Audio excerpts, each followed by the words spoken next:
중계진과 저는 글로벌 중계진의 약간의 차이가 아닐까 하는 생각이 드는데요. 자, 더불어서 이곳 블리즈컨에서 함께하는 GSL 결승전에 임하는 소감까지도 잘 들어봤습니다. 자, 오늘 최선을 다해서 중계할 것을 약속드리면서 자, 이제 오늘의 진정한 두 주인공을 만나볼 시간입니다. And now we give you the true heroes of GSL Final, the players, the finalists, Slayers MMA, and I am MVP. 자, 여러분, I am MVP 그리고 Slayers MMA입니다. Please give round of applause to our two finalists.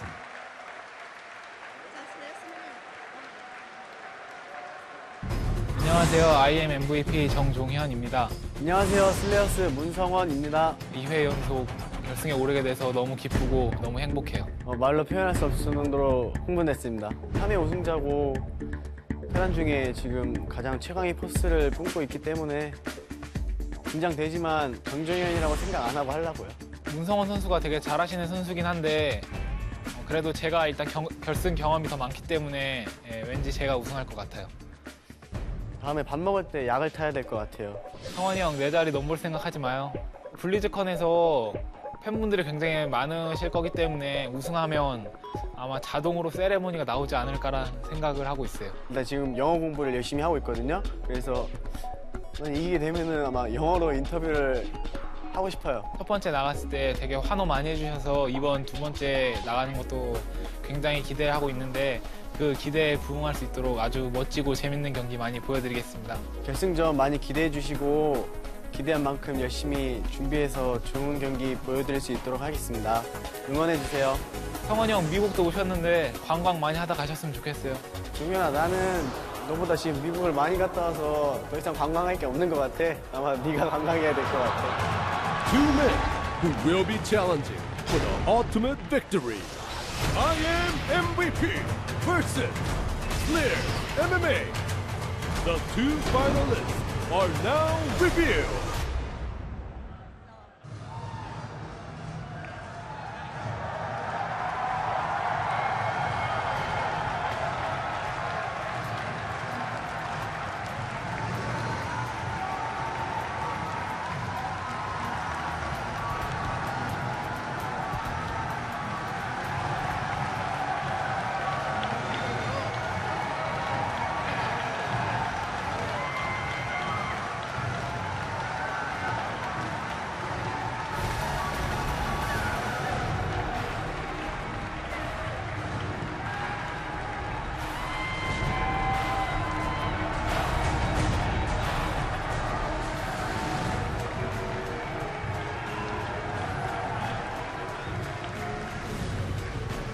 Ladies and gentlemen, please welcome the two finalists of 2011 Sunny GSL October.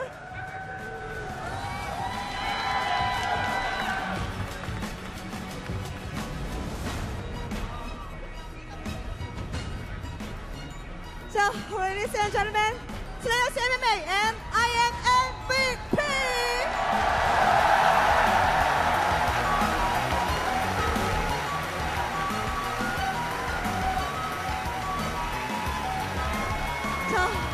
오늘의 두 주인공이 무대 위에 올랐습니다. 자, 먼저 인사 말씀을 들어볼까요? 그래서 먼저 정종현 선수, say hello to your fan. 우선 이렇게 큰 무대에 오를 수 있다는 게 너무 큰 영광이고 이 큰 영광을 좋은 경기로 보답하겠습니다. It's truly an honor to be up on such huge stage, and I'll answer this honor by showing the best matches I can possibly show. 자, 이어서 슬래시 MMA 문성원 선수를 만나보도록 하겠습니다. 안녕하세요. 자, 팬들에게 인사 부탁드릴게요. 이런 블리자드 최고의 축제 블리즈컨에서 GSL 결승을 하게 돼서 무척 영광이고요. 이런 무대에서 우승하게 되면은 평생 잊지 못할 것 같아요. I'm also honored to be at BLizzcon, the biggest event Blizzard holds, and I want to win to that tonight and enjoy this moment as much as possible. 자, 이제 경기 들어가기 앞서서 잠시 인터뷰 나눠보도록 하겠습니다. 자, 무엇보다도 한국이 아닌 미국에서의 결승전입니다. 컨디션 관리가 무척이나 궁금한데, 자, 최초의 GSL 4회 우승, 그리고 최초의 테란 4회 우승, 자, 그리고 시즌 연속 우승에 도전을 하는 정종현 선수, 오늘 컨디션이 어떤가요? We'll have a short interview with MVP. He was aiming for first four-time champion of GSL and first four-time champion as a Terran, and also 2 consecutive champion of GSL. 우선 컨디션은 처음에 왔을 때는 별로 안 좋았는데 지금 쉬면서 많이 회복됐고요. 좋은 경기 많이 보여드릴 수 있을 만큼은 컨디션이 돌아와서 멋있는 경기 많이 할 수 있을 것 같아요. At first, when I came to the States, I wasn't feeling so well. My condition was so good, but after a few days of rest, I'm perfectly normal now, and I think I'll be able to show the best matches. 네, 자 문상원 선수는 Thank you. 슈퍼 토너먼트 이후에 참 오랜만에 뵙습니다. 자 그리고 해외 대회 출전 경험이 많은 문성원 선수라서 사실은 오늘은 정종현보다도 문성원이 더 유리한 것이 아닌가라는 질문도 했어요. 컨디션 어떠세요? This is your first final after the Super Tournament. It's been quite a while, and it must be a lot of pressure to be playing against players such as MVP. I would like to hear how you feel. 처음에 저도 컨디션이 좋진 않았는데 그 곰TV 대표님께서 에너지 드링크를 사주시더라고요. 그래서 그거 먹고 지금 힘이 나고 있습니다. I was also not feeling so well from jet lag after coming to States, but I kept thinking of MLG back when I had same condition, and after that I'm feeling a lot better. 감사합니다. 크리텍의 배인식 대표님, 문성원 선수에게 힘을 주셨군요. Thank you, Mr. Ben. 네. 자, 이어서 오늘의 스코어가 궁금합니다. 예상 스코어, 정종현 선수 오늘의 스코어 몇 대 몇 예상하세요? We'll hear expected score from each player. 한 4대 2 정도 예상하고 있어요. I expect 4-2. 자, 4대 2를 예상하는 정종현 선수. 자, 오늘의 스코어 몇 대 몇 예상하십니까? 문성원 선수? 저 4대 2나 4대 3 정도 예상하고 있습니다. I expect either 4-1 or 4-3. 자, 4대 2 그리고 4대 3을 예상했습니다. 박빙의 승부일 거라는 이야기겠죠. 자, 그럼 이제 본격적으로 경기 들어가야 되는데 긴장은 많이 풀린 것 같고, 자 이제 팬 여러분들께 지금 현장에 계신 많은 분들과 본국에 계신 한국에 계신 우리 팬 여러분들께 한 말씀 부탁드리면서 경기 시작할 준비하도록 하죠. And before we start casting, we'll hear a comment to fans from each player. 네, 응원해 주시는 팬분들 너무 다 감사드리고요. 지금 제가 우승하고 나오면 많은 환호해 주셨으면 좋겠어요. I thank all the fans who support me, and after I come back, after I stand here, winning this championship, I expect a lot of cheers from you guys. 네, 약속의 박수를 받았습니다. 자, 이어서 문성원 선수 팬들에게 한마디. 모든 해설분들이 지금 정규현 선수가 우승할 거라고 거의 생각하고 있는데 그 예상을 한번 뒤엎어 보겠습니다. I see that a lot of people are expecting MVP to win, but I'm hoping to make an upset tonight.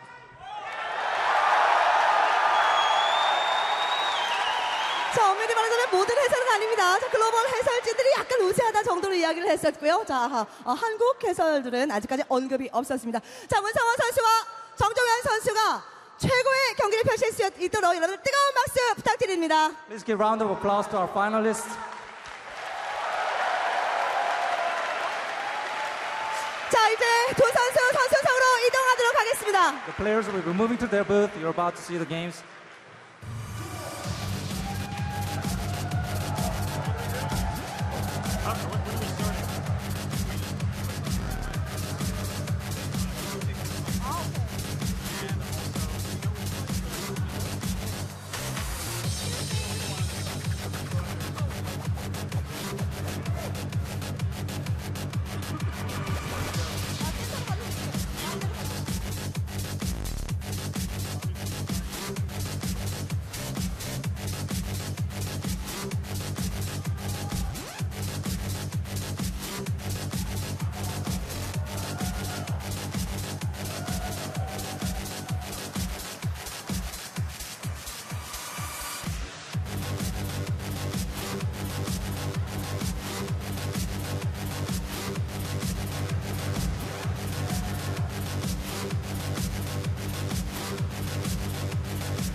Hey, what's up, guys? Greetings from not Seoul, Korea, but beautiful California, Anaheim. I'm Tasteless, and with me is my hetero nerd life partner, Tosis. How are you doing?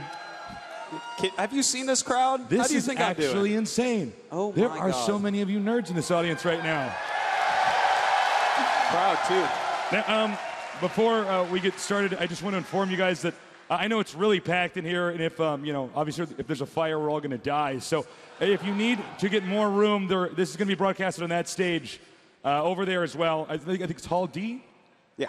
Hall D. So if any of you guys in the back can't get a good view, check out Hall D. Now let's go on to these two players. MVP, I think it's safe to say he's the best Terran in the world. He's had the most accomplishments. He's one of these guys that has the most build orders. He's just so solid. He always chooses how to use them. He uses them correctly most of the time. He is just a step above everyone else. As the video said, he is a different Terran. Yeah, he really, really is. He's so solid. But MMA, I think, has a lot of fan support here in the audience. He's also had exposure, to a Western audience before. And let me tell you something, they don't quite cheer like that in Korea, guys. So that was actually very exciting for them. Yeah. But yeah, he has this experience, of course, and MVP, he has not been out here for that long. This is his first time even playing in front of an audience of this, I think this is the first time for almost anyone playing in front of an audience like this. It's absolutely wild. But, they're excited. Whoa, Be careful. Well, MVP and MMA, let's look at them both. Yeah. Okay, they both have an MLG championship.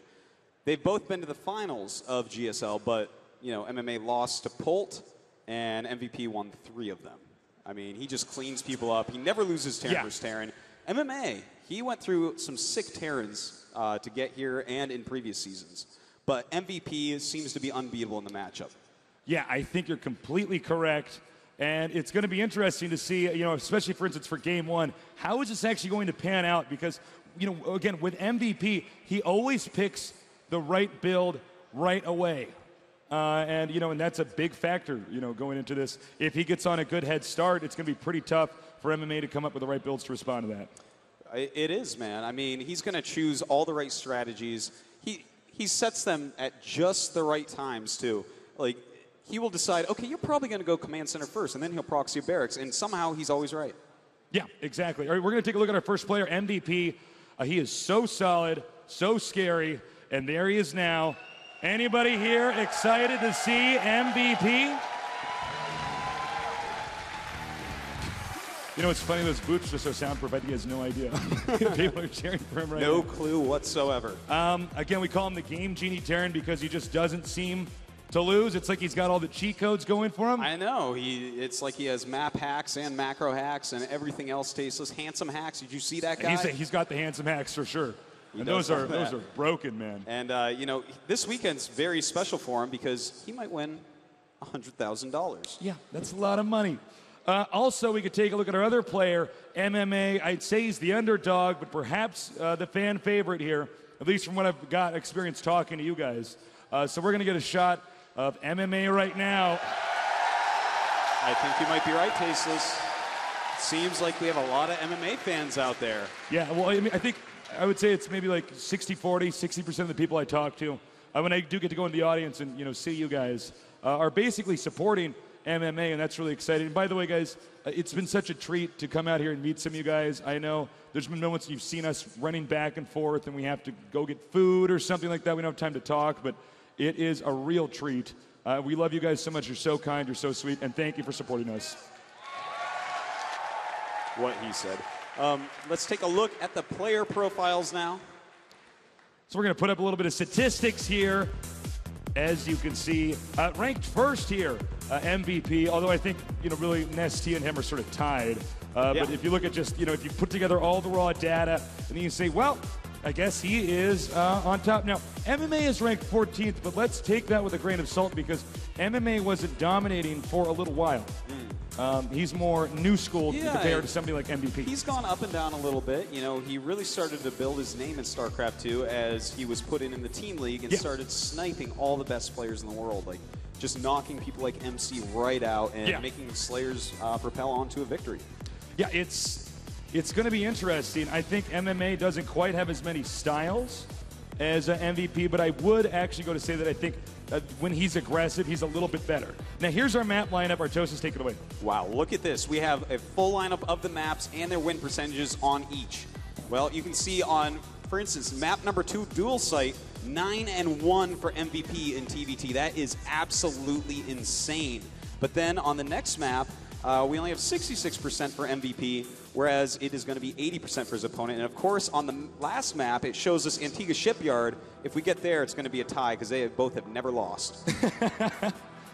So look, a lot of very different maps, and of course with different maps, if you guys are new, I'm sure some of you guys are veterans of GSL, but it's important to go over this for everybody. Different maps require different play styles, and that's why you have to have a really strong toolkit when you go into this. Some maps you want to turtle, some maps you want to go for contains, other maps you want to go for drops. So it's really about having that perfect balance of, you know, all those different play styles. And, you know, that's why MVP does so well. Yeah.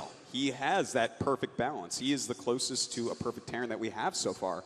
He has everything. He has the micro, the macro, the multitasking. He has the strategies down. He has the star sense. MMA, though, I mean, he has pretty much everything, too. I think maybe just his build orders are a little bit less, you know, his strategy choosing, it's a little bit less than MVP's. Yeah, I think that's a fair assessment. Okay, it looks like it's time, but I want you guys to make so much noise, more noise than we will ever see here at BlizzCon. Make it. Give it up. Go. Cheer.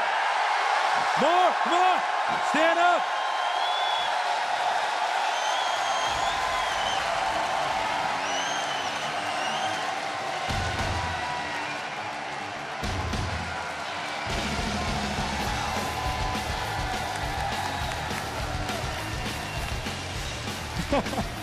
All right, you know, like right as I said that we were ready to go, we actually have to kill more time here because it turns out there's like a problem with MMA's computer or something. So, hey, you know what? Yeah. We thought that we would come down to BlizzCon and we would, you know, hit all our outs and our ins and all that because finally we get to say when to go. But turns out they got us again, Tasteless. you know.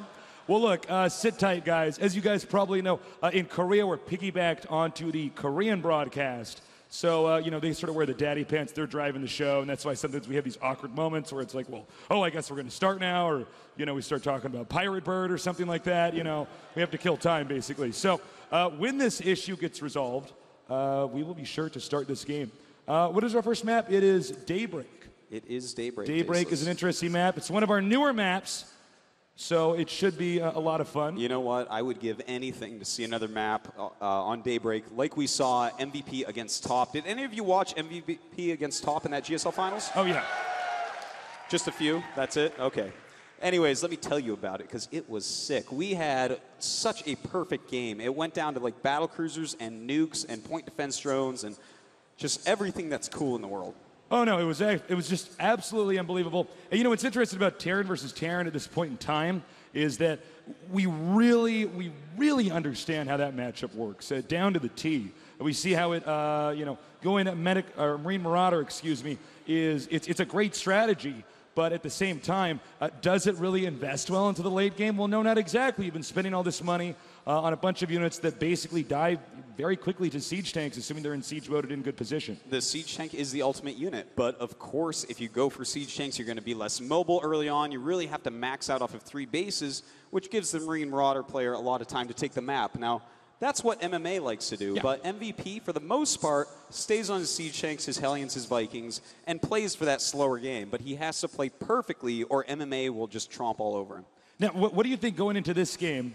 What do you think we're going to have? What should we be expecting going into this? You know what? I think on this map, for certain, MMA will go for some sort of mech strategy, take that third base, turtle up, and just, you know, do the best he can with that. Whereas MMA, it's really hard to say. I think he might go for Marine Marauder. It's a very long map. He may try to get 4 bases real quick and maybe transition into something else. I've just been informed, guys, there's just a problem with his headphones. So once we get that resolved, obviously, you know, game sound very important. You know, your forces under attack or upgrade complete. You need to have that, so we'll get that sorted out as soon as possible. Well, that's good. I hope it's not the Control S problem again, Tasteless.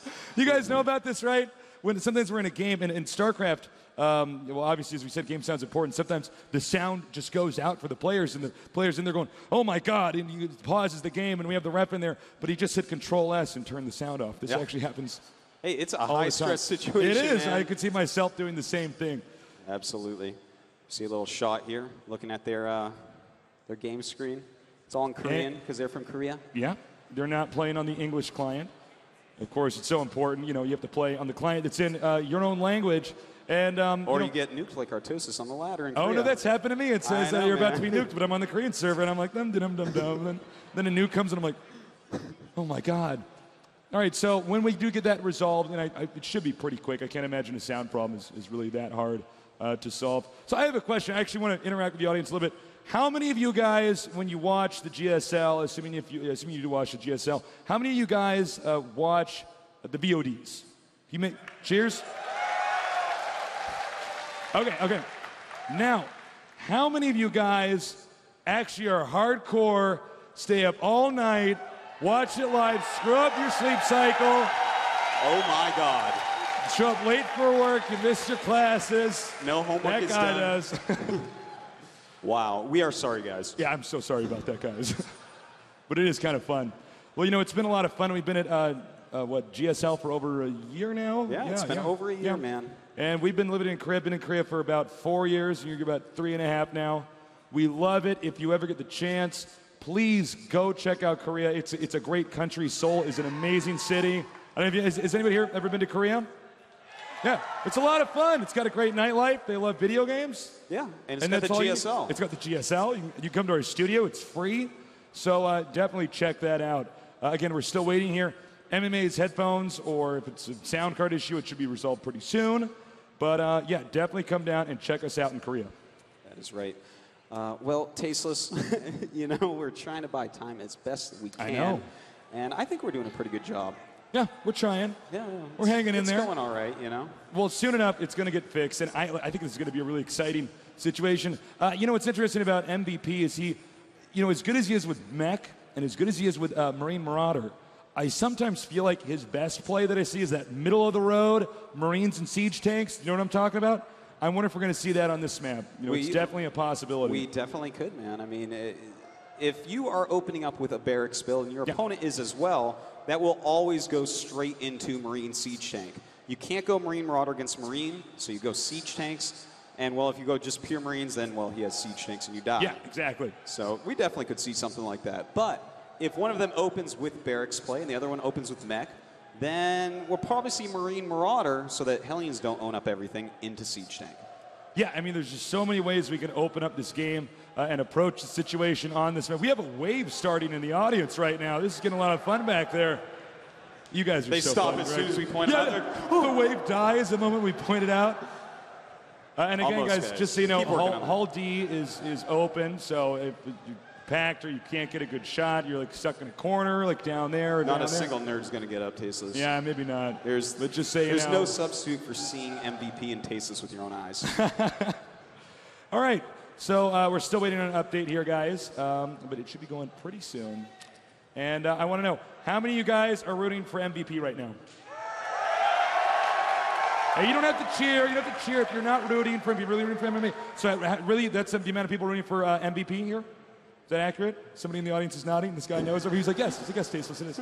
All right, how many of you guys are rooting for MMA then? That's kind of crazy. Wow. Well, I guess Tasteless, since I'm kind of rooting to see a 4-time champion, I guess that's greedy. I'm like the 1%. You're being selfish. You're the 1% right now. So, yeah, guys, sorry. We're just going to have to kind of wait here and kill more time, but it should be sorted out soon. What? Talk about the vehicle of esports? Okay, I'm good at this. All right, so guys, you know, it sucks that we lost the sound, but here's the deal. You know, esports, you know, the vehicles, technology sometimes breaks down. And that's why sometimes we have to wait through this stuff. We've got to make sure everything's set up. And, you know, that's why we're experiencing this. Was that as good as you wanted it to be? Did it live up to your expectations? Tasteless is just going through the audience, like pleasing one person at a time. He's like, okay, what do you want me to do? What do you want me to do over there? All right, well, looks like we still got some more technical stuff going on over here, getting all that resolved. And it's all right, guys. We have about 7 people trying to get in that booth fixing that. It should not take too long. No. not too long at all. How many esports staff does it take to fix a sound card? Let's talk a little bit more about Korea. Korea is the mecca of esports. It's, you know, the show that Dan and me do out in Korea is actually, I mean, obviously it's unique in the language, but as far as, you know, the scene out there, Korea is the mecca of esports. There's an esports event every day, sometimes more than one in a day. You can live in a 24-hour esports cycle in Korea. Esports, yes, they know. You can live in like a 24-hour esports cycle in Korea. And it's basically a situation where if you love, whether it's you know, FPS games, even competitive MMOs, fighting games, they love Tekken in Korea. They do love Tekken. It's actually crazy how much they love Tekken down there. Or, you know, StarCraft 1 or StarCraft 2. You can go down there and experience that, and it's quite a thing. But what's interesting here is being in front of all you guys. I never thought when I dropped out of college 4 years ago to go pursue a career in casting that I would come back here and see, you know, all these people out here at such a live event, and they are going to throw a filler up here. And it is a little documentary they made about this guy right here. And I haven't seen this yet, so I'm pretty excited. I'm actually really nervous. So we're going to throw that up for you guys. We'll be back soon. Enjoy.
It was 2005. I was at the USA Finals, the final 12 players, and basically, I lost to my younger brother, who's also now a commentator. But because I lost during the final 12, I had the opportunity to talk to a production crew, which was GGL at the time, and I asked them if they'd be interested in having somebody come up on the stage and commentate in the USA Finals to do StarCraft. So they let me do that. And basically, from there, I got a job going to Singapore. Actually, in the USA Finals, I got to cast my little brother winning, which was actually awesome. Yeah, I went to Singapore, and then I kept skipping classes in college to go to events until eventually I got a job offer out here in Korea, and that's how I ended up here. 저희가 스타 1으로 중계를 할 때 이제 클래식부터 시작을 했는데요. 저희가 그 폭풍 업저버라는 그 외국인들에게 굉장히 유명한 자기가 업저빙을 하면서 굉장히 중계를 잘한다는 친구가 있다는 소문을 듣고 섭외하게 됐습니다. 저희가 이제 GSL을 다시 중계하게 됨으로써 저희가 리그를 섭외를 다시 하게 됐고 뭐 걱정 없었습니다. 뭐 아시다시피 잘 하는 친구니까 스타2도 문제없이 잘 중계를 해오고 있죠. 닉은 일단 저에게는 좀 고마운 사람이기도 해요. 제가 곰TV에서 일하고 있는데 스타크래프트 1 때부터 이 곰TV에서 저희가 중계를 해외로 송출했었는데 닉이 그 중계를 하고 싶다고 미국에서 꿈을 찾아서 한국으로 날아와서 저희와 함께 중계를 했어요. 그래서 닉이 이제 그 중계를 통해서 닉도 굉장히 유명해졌고 그리고 곰TV도 해외에 저희 곰TV를 알리는데 굉장한 도움이 된 그런 친구예요. You know, when I was doing the GOM TV Classic for StarCraft 1, it was a lot of fun, but at the same time, it wasn't at the same level as where the GSL is now. GOM TV has basically come like such a far way, where now in StarCraft 2, it's like we've all come so far, and now this is basically the best produced esports show so far of all time. I think what I've done now since StarCraft 1 is I focus more on me and my co-caster being a duo and not just us being like independent units. And that's made things go a little bit smoother. And I've tried to focus on making it entertaining, as entertaining as humanly possible. So where if a game is not that exciting or something, or maybe this is just a game where nothing's going to happen for 5 minutes because they both fast expanded, well then it's my job to try to, you know, tell a joke or tell a story. But if it's the opposite of that, if it's actually the best game I've ever seen, I'm going to focus only on the game and make it as epic as possible. 닉은 신나요. 그냥 큰 그 자체예요. 그래서 게임을 보면서도 사실 그냥 게임만으로 그 즐거움 전달하기가 어려운데 닉 같은 경우에는 거기에 드라마를 때로는 이제 주인공이 되기도 하고 해서 조금은 더 익사이팅한 그 중계를 하게 되죠. 그래서 보는 이들도 즐겁고 그리고 그 수준도 게임은 워낙 그 이해도가 높아서 닉 같은 경우에는 재미와 그리고 게임에 대한 분석도 이런 것들을 모두 충족시켜줄 수 있는 그런 해설가라고 생각을 합니다. 저 같은 경우에 이제 오전에 아침에 회사를 오면 메일 확인부터 이제 보통 일과를 시작하는데 보면 저한테 직접적으로 이제 닉이나 뭐 댄한테 뭐 안부를 전해달라 혹은 뭐 친하냐 뭐 이렇게 해서 걔네한테 이런 이야기를 전하고 싶다 뭐 앞으로도 계속 그 어떤 스타2에 있어서 닉의 어떤 위치는 계속 그 가치가 오르지 않을까 라고 생각합니다. 어떻게 보면은 정말 뭐 제덕이나 요한 형보다 인기가 더 좋을 때가 많거든요. 정말. 외국 팬들은 닉을 정말 누구 어떤 연예인 뭐 누구 선수보다 인기가 좋기 때문에 되게 부러워요. 거의 뭐 신 정도로 추앙하는 사람들도 있기 때문에 그럴 때 보면 되게 부럽죠. 인기가 굉장히 좋은 것 같아요. No, I think I was just lucky to be, I was the first person to become a broadcaster, so I just have a head start on everybody. I mean, one thing I've tried to do that I think has worked to some degree is I try to incorporate humor. Because, like, for instance, at GOM, like, there's such a long amount of broadcasting hours. And there's a lot of people that can talk about StarCraft, but I try to make it, like, as entertaining and, like, get in touch with people about, like, being a nerd and stuff like that. So, I think, yeah, basically for one, I just have a head start, and then second of all, I try to use humor and try to relate to people in the broadcast. I think the most difficult part about casting in the GSL is just the amount of time it is. Because if you look at the way Dan and me are in Game 1 versus the way we are in Game 12, like sometimes if it's gone on for too long, I don't even know what I'm saying. Like sometimes, like I want to do a good job, obviously, but just having the endurance to do it, because you know, with and this is just true about esports in general, but the amount of broadcasting that an esports person does is more than any news anchor is on TV, and it's unscripted and it's live, so it's a very challenging way to broadcast. And not only are you trying to be entertaining, but you're trying to be analytical too. So that I think is like probably the hardest part.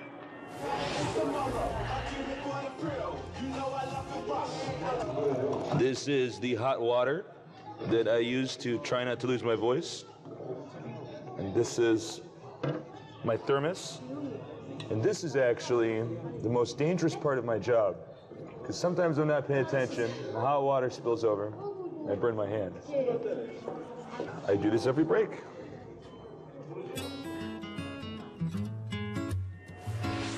I've been in Korea for about 4 years, and I think the first time I came to Korea was about 6 years ago, because I landed a gig out here that lasted a week. And I'm like really lucky because I've gotten to travel like all over the world, but I actually prefer to live in Korea over living in the United States. So the main reason why I'm in Korea is I just like living here. I think it's a nice home. And I think it's actually the best place to live if you're going to be in esports, because this is basically the mecca of esports. I think like the best part about my job is that, you know, Korea is the place where esports really started, and it's the place everybody's looking to for esports. So it's a real honor to be on a show that's basically the best esports show on the planet. Regardless of any game, it's just the best. So I'm really happy to be part of a project that is so progressive and it's just doing so well. I think there's certain types of people in this world that live with regrets and decisions they make, and I'm just not one of those people.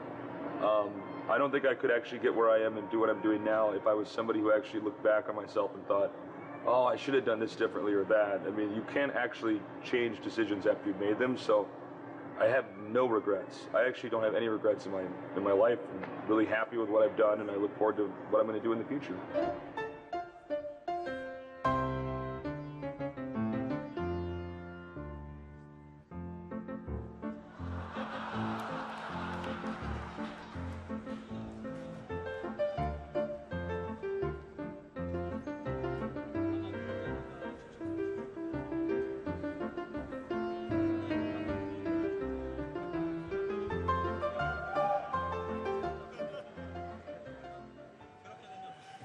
Well, I feel actually safer in Korea.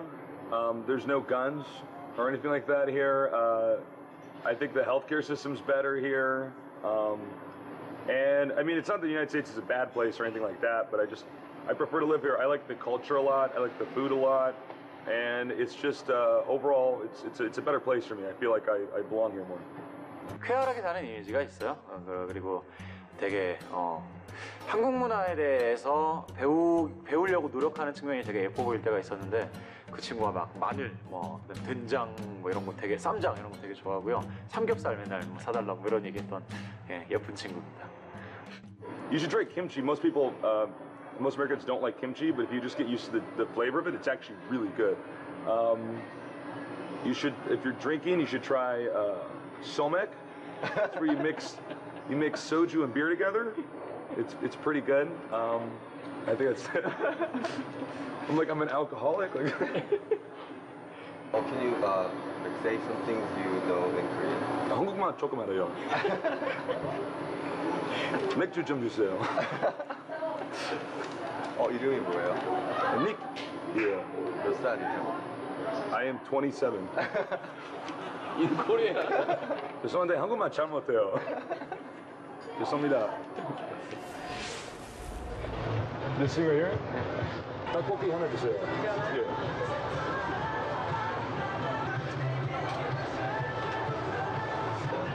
감사합니다.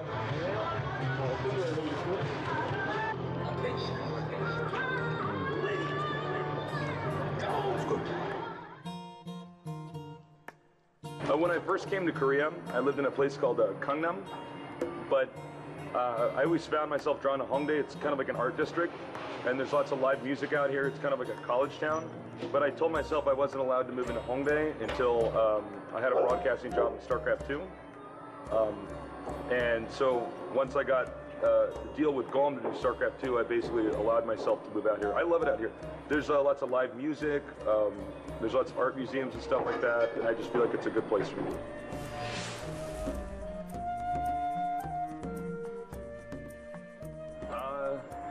Well, I mean, I love my family, but I don't like get homesick or anything. I mean, you know, if I miss them, I'll call them and stuff like that. But I think I'm like a person that I'm okay traveling. I think I'm like made to travel and like be away from people. So I mean, for instance, like I guess when this video would air, I've actually just gotten done visiting my family, my mother and my brother, and I'm actually gonna go visit my dad for Christmas. So I mean, I miss them sometimes, but you know, if I call them, they're always there for me and stuff. So I guess I would say I don't miss them all the time, but I'm doing fine. We have a good relationship and stuff. Well, I've worked with a lot of different people, and it's been sometimes a good experience, sometimes a bad experience. But the reason why Dan is the best person to commentate with is, and this is the joke like we actually had with ourselves before we refer to ourselves as an Archon, is I think our strengths and our weaknesses are balanced out. So like when Dan and I work together, it's a situation where we're completely comfortable. And one good thing about Dan and me when we work together is if I think Dan's doing something wrong in a broadcast, I can just bring it to his attention. And if Dan thinks that I'm doing something wrong, or something we have a situation where basically we think we can improve, our egos don't get in the way of it. I gotta be careful how I say that. One thing I can say, I don't ever know if Dan and me are the best casters or anything like that, but what I can say is that even the way that Dan and me have dressed on camera has been copied almost universally at many other events. And the phrases that we say, I've noticed, are even copied, which is actually fine. I don't mind that. But for instance, the phrase that we came up with was to help people learn RTS games is, what do you do in your head? You get more ahead. We hear almost every other commentator say that now. So that makes us really happy that, you know, we're having an impact on esports. I don't know if I have like a ton of direction on this one. I know what I like doing is I like StarCraft. I don't know how long I'm going to broadcast for. I do enjoy doing it, obviously. I do want to try to maybe like write some books as I get older about various topics. Obviously, one would be esports, and keep doing television. I enjoy doing it. I don't know where that's going to make me end up, but I know I'm happy doing it, and it feels very fulfilling. So I know that for now it's a good idea to stick with it.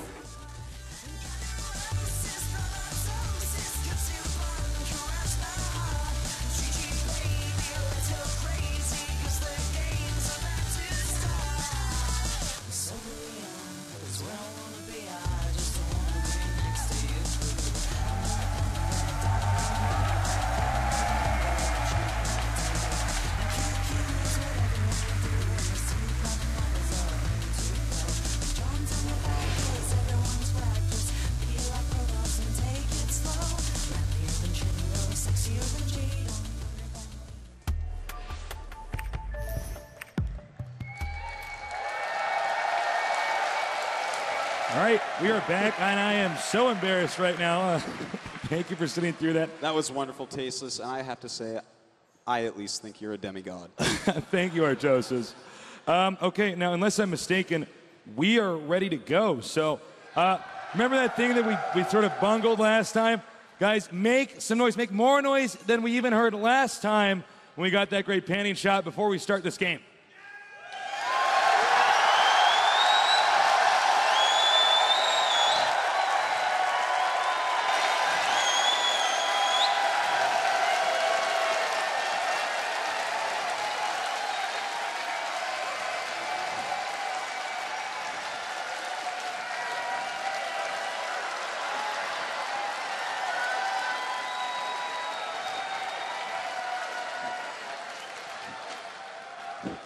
All right, and the game is now loaded, so we're going to throw that up on screen for you guys. Our Terran versus Terran, MMA against MVP. We're going to go get the players introduced now. So down here, in the bottom left, the Game Genie Terran. He is... Wait for it. All right, I am MVP. So focused right now. He wants this so badly to be the undisputed best player. Meanwhile, in the upper right-hand starting location, mentored by Slayer's Boxer, a champion of MLG, he is...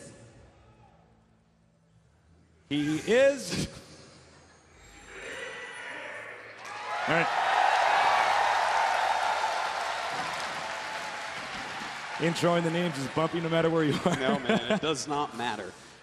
Wow. Okay. Well, MMA making a strong decision so early on, proxying a barracks. And this is meant to catch anyone off guard who goes command center first. Right. This map is great for going command center first. It's such a long map. But, you know, MVP, as we said before, he always chooses the right strategy. He's making a barracks, which means that I don't think he'll die to this, but there's a possibility for some harassment damage. Oh my God, and he just barely missed that. I'm shocked he actually didn't even go by the watchtower. Now note, that actually, the barracks is rallied at the Zelnaga watchtower, so that way he can use that Marine to then control that location, drive out any SCVs that try to slip by there. And in the meantime, he has taken a gas, so this could turn into a factory. This could turn into a proxy factory. It could even turn into a Reaper. Yeah, absolutely. So the Marine's coming out now. And again, you know, oftentimes I think people associate having a proxied building with an all-in or this game's going to end right away, but this is not the case here. Yeah, this is in no way an all-in. Of course, we see that this SCV not finding the barracks quite yet. He is building a command center down the low ground and making a few Marines himself. And ooh, we are going to see a proxy factory as well. Oh, wow. This is getting pretty cool, Tasteless. We've seen this from a few players, notably Nada, recently. and you can get a lot of aggression on early. If he gets up there with a Hellion and the same amount of Marines as his opponent before there's a bunker, that is just deadly. Yeah, this is going to be really interesting. I thought it was just going to be a couple Marines rallied up there. Try to see if he can get the command center. If he doesn't, whatever, he lifts off and leaves. Okay, and he's going to go for reactored Hellions. And, Artosis, this could be very good because, look, MVP's making a bunker, but who cares? Hellions can just drive right by that. They can drive right by Tasteless They because can. they have 4 wheels, so I guess they're a car. And now we have the barracks finishing, the reactor almost done. And I am sorry, this is not even that kind of strategy. This is getting more and more technical. He's going to go for a push. He's actually getting a factory over here. It looks like siege tanks. I think with siege Marines. tanks with a bunker push, you lift that barracks up, you gain extra vision, and this is going to be so difficult to stop as MVP. This is a strategy, guys, we just do not see. Yeah, this is actually very, very old school, and in fact, MVP just now started his factory while we already have a siege tank almost halfway done. MVP is going to be so hard-pressed to stop this, and he knows something is up, Tasteless. He's already making a second bunker, but that is not going to help That's against not siege going to help. tanks. Bunker's not exactly good against siege tanks in this case. You know what's interesting about this? This is actually reminiscent of a... Oh, now he saw it. He should know what's going on. Yes. This is reminiscent of an old StarCraft 1 strategy in Terran versus Zerg before Brood War. That is very where right. you just bunker pushed him. Now, as you guys see, the barracks being lifted, it's a spotter. It's so that the siege tanks can get the optimal amount of range here. And...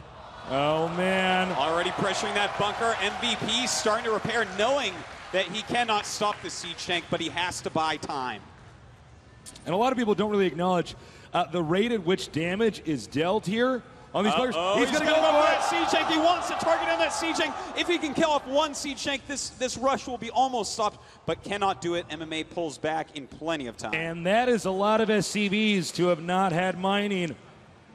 Okay, now he's leapfrogging the siege tanks. He knows at least one, at some point in time, the SCVs and Marines will have to come forward, but there's a second siege tank in the back to deal extra damage. The bunker coming under heat.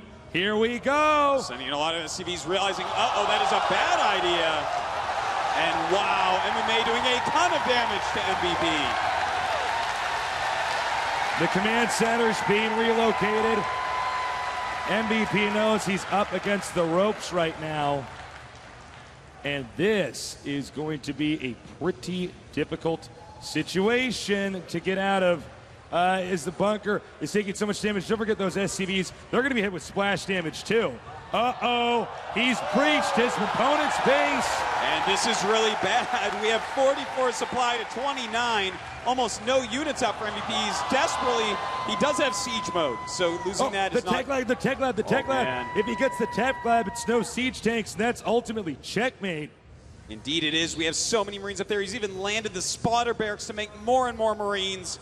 It's really looking like MMA is going to take this first set.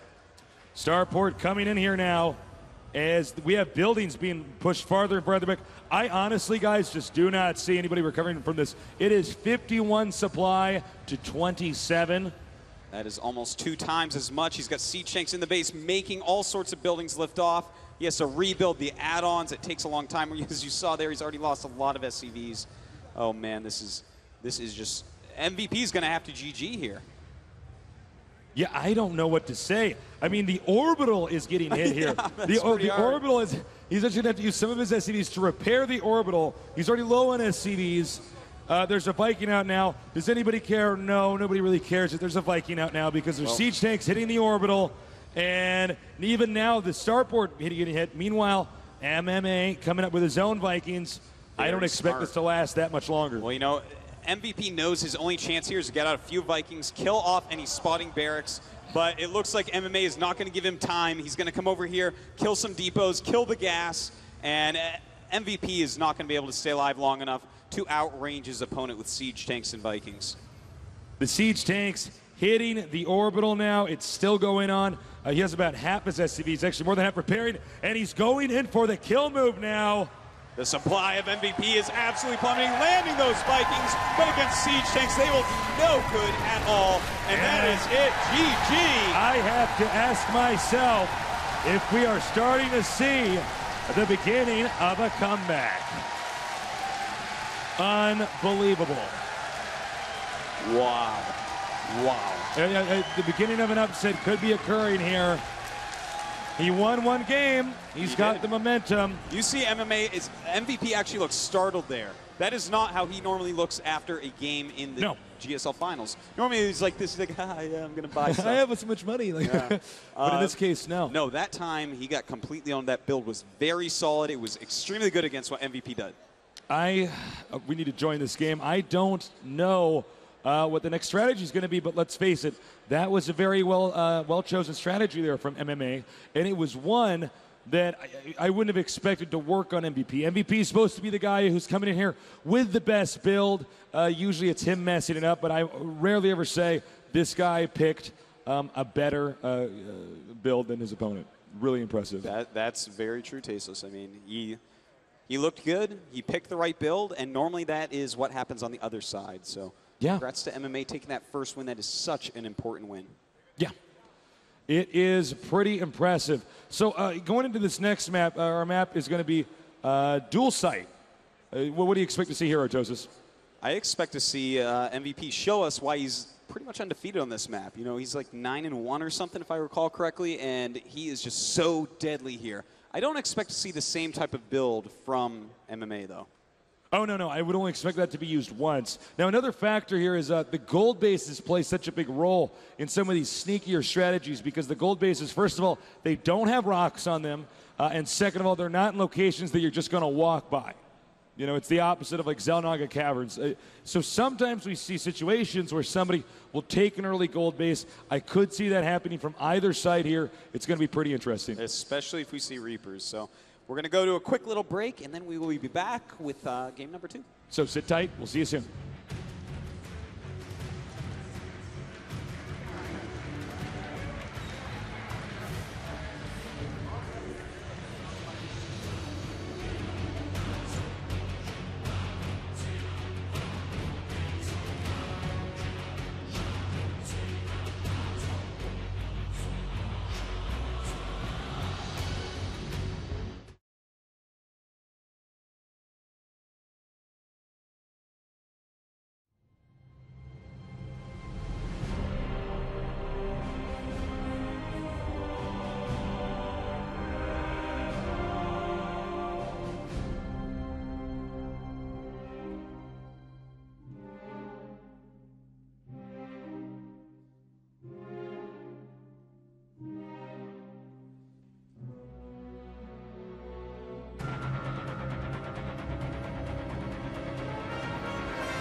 Hey, what's up, guys? Back here at GSL. Tasteless and Artosis, the Cassian Archon. We just saw a pretty big upset in that first game. I don't know, man. I think it's possible. It's very possible that MMA can win this. Well, he looked just so sharp there, Tasteless. Yeah. That is something very hard to stop. That was like a build order win. There was not much that MVP could have done there. He tried several things. None of them even came close to working. If MMA can keep up play like that, it will be a domination. And let's point this out, that the build order win that you talked about, that's a risky strategy. You don't normally make your stuff in the middle of the map. You make it usually on that plateau that you start out with, where there's a small ramp, you can control information. But he said, you know what? I don't think MMA is too greedy to go for Command Center first, but I do see him doing some kind of an early expansion build due to the architecture of the map. And he basically, he stopped him. He stopped MVP's very middle-of-the-road build with a very acute, specific opener. It was so cute, man. Seriously. Acute. Oh, I know. It was sexy, too. So, it looks like we're ready to start this game. Are you guys ready?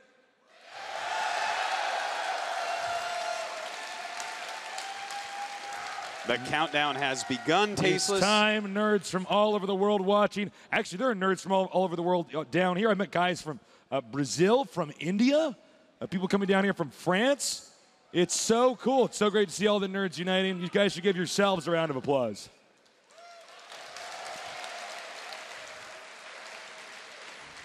All right, it's time. Game number 2 is now loaded. We will throw that up on screen for you guys. Can we see this upset occur? We're going to find out. We're going to have more information after this. Over here, in the upper right, we have the Game Genie Terran. He has more builds than anybody else. He's feared around the world. His ID is...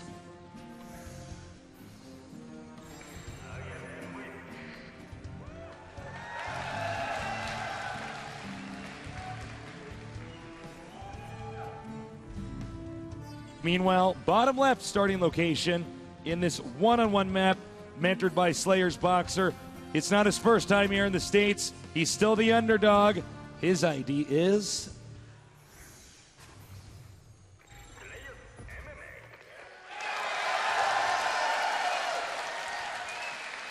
You nailed that, Tasteless. Did I do it? That was like... that was better than our first one. That was like one. meant to be, Tasteless.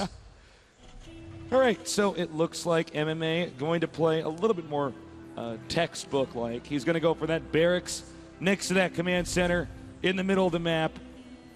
Meanwhile, the same here for MVP. Or am I saying in the middle of the map? I'm in the middle of his base, excuse me. That's all right. No gases yet. Oh, a gas actually did just go up for our blue player, MMA. And we are going to have to see what he wants to do with this. You know, we have seen MMA quite a few times actually open up with Reapers on this map in TVT. You can control those watchtowers, and sometimes we see him take a gold base with that. Yeah, that's a really good build. Of course, the Zelnaga watchtowers on this map just as important as they are on a map like Zelnaga Caverns, for instance. So important. Unlike Antigua Shipyard, which plays more of a positional role in controlling the gold bases, here it's just for raw intel. Well, we do see that he is getting a tech lab right away on that barracks, and that most likely means Reapers. At least one, and again, we've seen him do this multiple times. MMA is, I mean, this is standard for him. So MVP will have seen every single TVT this guy played. No doubt about it. Oh, yeah. He wants to win this. He has studied up. So he will be scouting for gold bases just in case. Yeah, and part of me wonders if that gold base stealing strategy is even going to stay in style. Yeah, it's going to go out of style like bell-bottom jeans, you know? Exactly, Tasteless. But then again, of course, he'll try to come back one day. Is he just scouting? I think so, yeah. Think so? Pretty sure. All right. That's good. Looks like we're going to have MMA now do a build that's not exactly that different from the build we saw MVP do, and just getting that one barracks out, expanding. We do have a Reaper on the map, and what's great about the Reaper when you do a build like this is the Reaper keeps a lot of fear in the opposing player's heart when it comes to leaving his base. He knows if I leave my base, he can walk in because Reapers can jump up cliffs. He can kill all of my SCVs. And he is making another Reaper as well. I'll be really interested to see if he gets that third Reaper out. You know, we have seen, in fact, he's already queued it up. So we're actually going to see 3 Reapers. And here we go, a Reaper coming into this main base here. Some Marines going after him. And he is going to have to get out of there, but does pick up a lot of intel. Only 1 gas. That's a lot of information. Definitely no cloaked Banshees anytime soon. 2 more barracks on the way to make a total of 3. We do have combat shields coming up here. And it looks as though we're either going to have middle-of-the-road play, a Marine Siege Tank, or there is the potential for Marine Marauder. Well, you know, we do have 1 factory going up for MVP, and I think we're probably going to see him go into mech at one point. And then that means we will definitely see some Marine Marauder out of MMA, but hopefully he will transition into some Siege Tanks, because without them, a very careful and meticulous MVP will not be killable. Yeah, you're absolutely correct about that. We saw a reactor going up over there in MVP's base. He may throw the factory onto that to get that all worked out. Oh, 3 Reapers. That's a lot of Reapers, Tasteless, but that's a lot of Marines as well. And they're going to want to get out of there. Oh, Loses nice. one. And not really doing a lot of damage. I'm surprised he even engaged those Marines for a moment. MVP saying GTFO to those Reapers as they're now trying to find some way to get in. And gosh, I got to say, MVP's defense has been stellar. Yeah, it has, and you know, we do see a gold base being snuck. Okay, so people are still doing this. Well, he's already taken his natural, so this might be something that MVP finds a little bit odd. You know, if you scout the natural, then you're going to think, you know, I don't think he really took a gold as well. That'd be pretty greedy. I don't think he's a greedy guy, but you know what? He wants all that 50K for himself, so I guess he is. You know, it's interesting. I always feel like if I ever see Reapers on this map, that we're going to see the gold base taken. So this is cool. He's done a double expand. And now that's a Hellion moving out, but as you guys may have learned with us at GSL, oftentimes the Reaper can kill a Hellion. This time, though, the Reaper's a little bit injured. That they are. We do have Cloak on the way for Banshees as well as Blue Flame for the Hellions. MVP doing everything at once. He is really getting ready to do a huge amount of tech. And the thing is, these tech units are going to be very strong against the spread out army of MMA. He's going to have a hard time defending that top left gold base. Blue Flame Hellions running up there? No, your Marines are not going to do much against that. Well, what do you think? Would you get a planetary at the gold base or an orbital? You know, I would definitely go for that orbital just to drop more mules. It's based along your opponent not actually scouting it. Yeah, I guess that's true. I suppose you're right, Archers. If it gets spotted, it's like, well, you know, no matter what, this is going to be picked up. And taking out that Reaper now. We see, again, a continued infantry production here, and that's going to really pick up when mules start hitting the gold base. And he's going to only send his mules to the gold base because he wants to mine that up as fast as possible before it's taken. And look, it's not just about him getting those minerals. It's about the fact that later on when MVP is supposed to be entitled to having that, he won't be able to get those gold minerals. He spotted it. That's right, and does kill the SCV, making the bunker. But a lot of Marines are up here. Now that he knows that's there, that is going to give MVP an advantage. As long as he knows how to deal with this, to continually harass, that plus his Banshee, it's going to be just so hard to stop. MMA is going to be very split up. The Banshee doing a ton of damage here, now chasing out these SCVs. The factor here is that it's okay to lose Marines, it's not okay to lose the SCVs. He needs to get those turrets up here, and right now MVP's kiting with that Banshee is just too good. That it is getting away from the scan. Beautiful move there by MVP, and in fact, making him use scans instead of mules at the gold. That is another thorn in the side of his opponent, and oh my god, he almost loses that. Oh my god, how many hit points is that? 7 left. Okay, another Banshee over here. MVP really showing him what a strong player is, focusing down these mules. And do we have a scan? Ooh. We do. A little bit of a sloppy play there, and does lose it. He was not accounting the fact that the turret was going to finish. He was just looking at those Marines, so got caught a little bit off guard there. And right now, you know, I got to say, it looks fairly even, but if this game continues to move forward, there's going to be no way that you could stop MMA if he keeps that gold base up for a while. Well, he's trying to. A lot of Blue Flame Hellions going around the map right now. If they can take out all the mules, that is going to be great. And there we go, going up here to raid this base.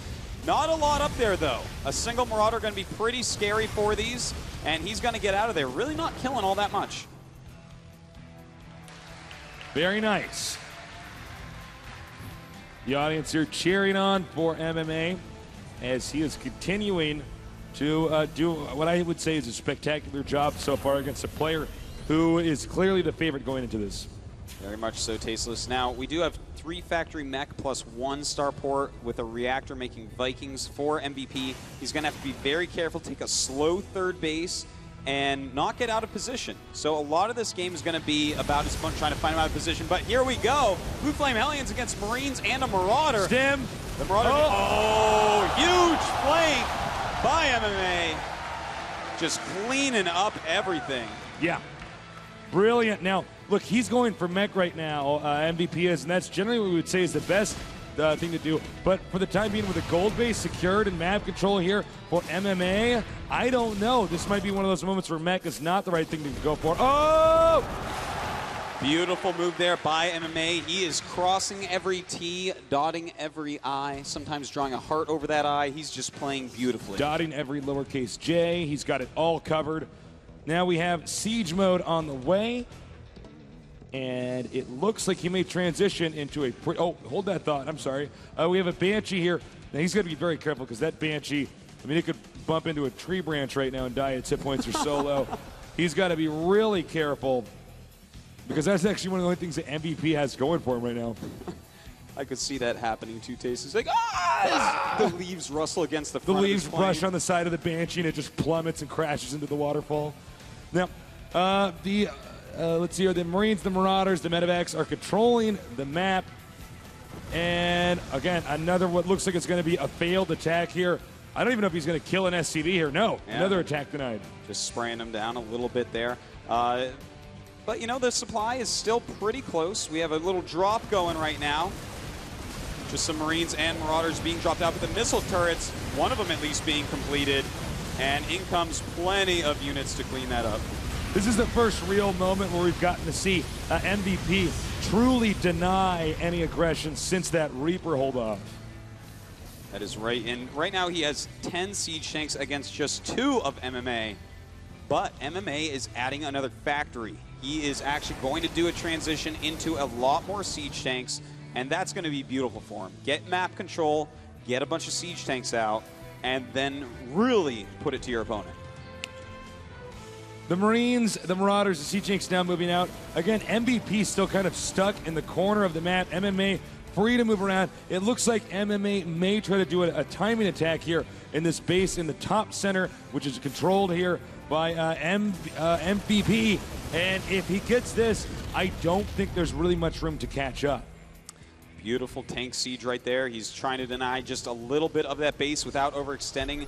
MVP has to move up a big chunk of his army, but MMA is walking around the map right now.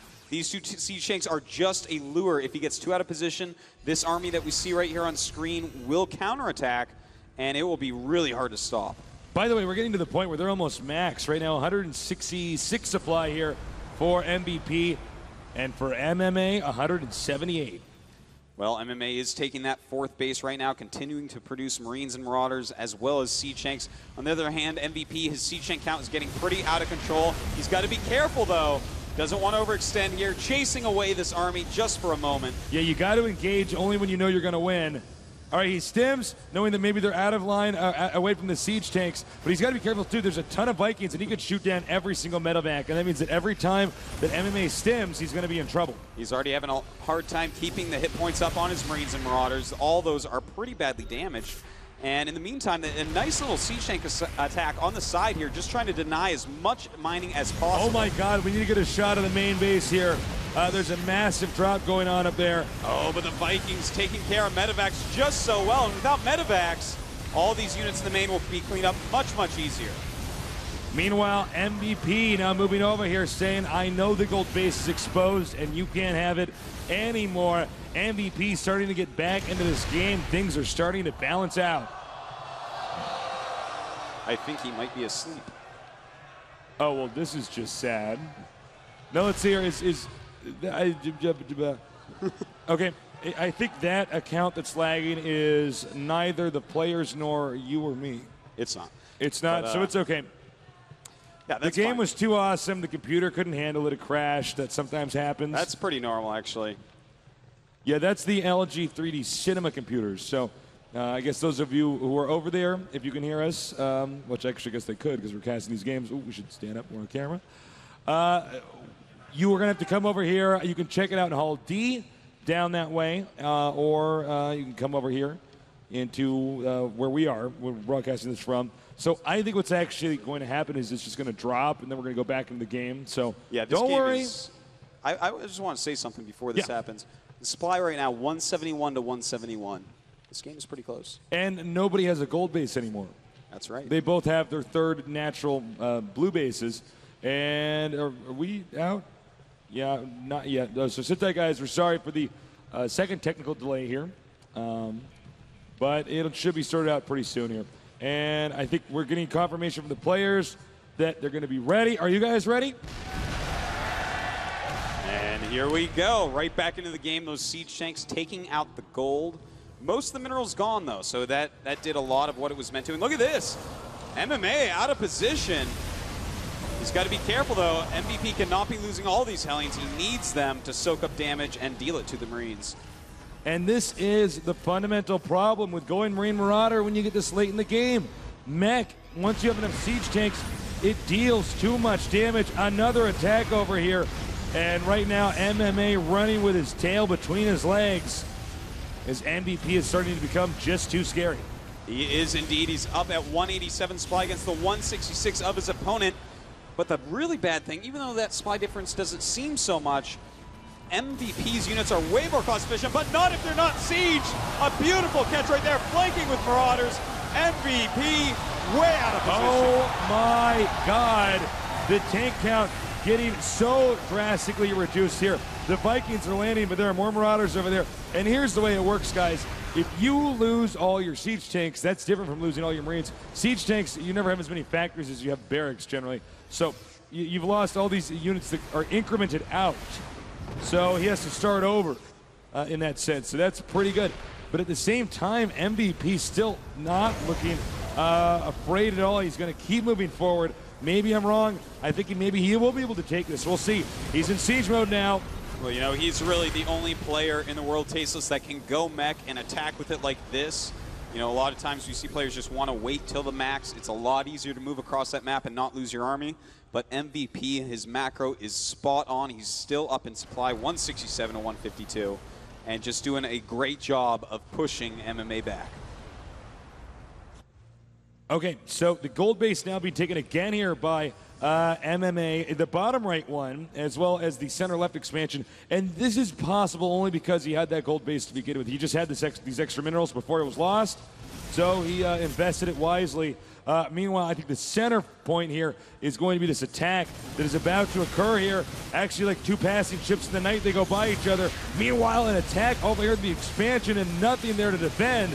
They're going to be able to kill off a lot of those SCVs. MVP being a little bit confused about what he should do here, still mining some and losing quite a bit. Well, he can't mine from that location. His army has to go all the way back over there. That means the gold base for MMA is going to be up, and this base that we just now got a shot of over here in the center left is going to be up and running as well. That's right, and in this time with those few units, he has done so much. Slowed the economy of MVP, made him withdraw, and now dropping in the main base. Really abusing the lack of mobility of MVP's mech. Beautiful. Mech, it's strong, it's deadly, but it's not exactly mobile. Now he stims, he runs away, and he can continue to destroy depots or turrets, whatever he wants, supply blocking his opponent. Doing a great job right now, and in fact, he's going to be counterattacking as well. He's got to be careful here. Oh my God, he's going to catch so many of these siege tanks. Beautiful spreads by MMA, taking them out.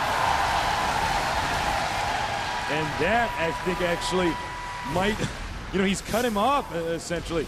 He's backing up. He sees siege tanks going to siege mode. Adroitly outmaneuvers that situation. And this is getting ugly because right now MMA can afford to lose units, and MVP cannot. The supply right now, 139 for MVP, 182 for MMA. Well, MVP is in so much trouble right now, Tasteless. He's going to realize, okay, I actually have to slow down. There's no way to keep attacking against a Max Terran at this small supply almost nothing left mining. Look at this, another beautiful Marauder attack over to the side, just abusing every single location that MVP is not at. And you know what's sexy about this is he's escaping in time. If he can't do any more damage, he just runs out. And I actually see MVP losing this game at this point in time. I mean, he is like he is being rocked over and over and over. That is so true, Tasteless. It's like that GSL theme song was made for MMA. He's all in. He's right. taking the remainder of his SCVs. I don't think he realizes how much of the map MMA has. It's going to be very hard to stamp out all those locations. Well, those SCVs taking a lot of hits, and the Siege Tank's doing a great job there. And in comes the lone Banshee, Tasteless. So smart. It's mostly Marines, Marauders and Siege Tanks, which obviously cannot fire up. So the Banshee is going to drive them out of position for the Marines. Oh! And somehow that Banshee lives down to just 5 hit points left. Somehow, some way. Well, he's now got a watchtower with a lot of Siege Tanks, and the transition to Siege Tanks has worked beautifully for MMA. Really no way for MVP to keep moving forward. All right, here we go. He's moving in here again, but there's going to be a brilliant counterattack. And let's face it, in a base trade scenario, it's pretty clear who has more of the map, who has more bases, and that person is MMA. This game's going to be ending very soon, and it would take a miracle right now for MVP to win this. It certainly would, Tasteless. We see he has a very powerful force here, so he probably won't leave the game too quickly. But, I mean, he's going to have to lift up buildings. There's no way he's going to remove MMA's army from his base. Landing the Vikings here. He mows down the Siege Tank. And this is just, I don't know, guys. I mean, look, Siege Tanks, let's think about it. They deal a lot of damage, but are they mobile? Nice. Even dropping on top of them. Beautiful move right there. Oh, my God. Dealing so much splash damage to themselves are these Siege Tanks. In fact, a Marauder's in there. Goodbye, Rambo. All right, he's in here. He's now destroying the production facilities. And again, as I was saying, Siege Tanks do a lot of damage, but you got to siege them up. You got to unsiege them. That takes a while. The only thing I could think going on, oh my God, this planetary is gone. And I would say expect GG any second. That's right, 39 supply to 139. That's quite a deficit for MVP. I cannot believe my eyes. MMA is just playing brilliantly. He's playing so well. He never even got to the point where his production facilities were under fire. The money right now, he has, oh, never mind. GG. We have another win here for MMA. That's right. He is serious, Tasteless. He's been to the finals before. He's almost tasted victory in the GSL, but this is his night. He is just dominating. MVP, though, he played a very strong game. Made just a very small mistake there. You know, that one point where he was in the middle of the map with his tanks on siege and got caught with a huge arc. It was like a 180-degree arc of Marauders stemmed, and when you're not sieged up, you're totally getting owned. And this is the thing about going for mech, going for mechanical units, if you don't know what mech is, in StarCraft 2 is siege tanks are so expensive, they don't build quickly like Marines. You can't get a reactor on your factory. You make double siege tanks at a time. So there was this moment where we saw MVP was getting a lead, then he moves out, and he lost, like, what was it, 6 or 7 siege tanks? It was far too many. Siege tanks become exponentially more powerful in larger and larger groups, and if those had all been sieged, all those Marauders disappear. He loses like 1 unit, but unsieged, that turned the game completely around, and from there, MMA was spectacular. He was everywhere at once, punishing MVP at every turn, every corner, every nook, and every cranny. He played so well. I love this strategy that he did. What did he do? He took a normal expansion with a Reaper build, and that's really not that unique, okay? And then he took what we saw in older GSL strategies, the one where you go for Reaper first and you take the gold first. He took the gold base and the natural expansion. So, you know, we have too many 3-letter name players, and this is hard to cast. With MVP, he probably saw the blue base and said, oh, okay, it's just that, you know, that normal Reaper expand build. But no, it was not. And getting all those gold minerals, as well as losing, for him losing those Banshees, it was pretty bad. We're going to go to a 3-minute break. But when we get back, we're going to be here with game number 3 of the GSL Finals. We'll see you soon.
What's up, guys? Welcome back to the GSL Finals.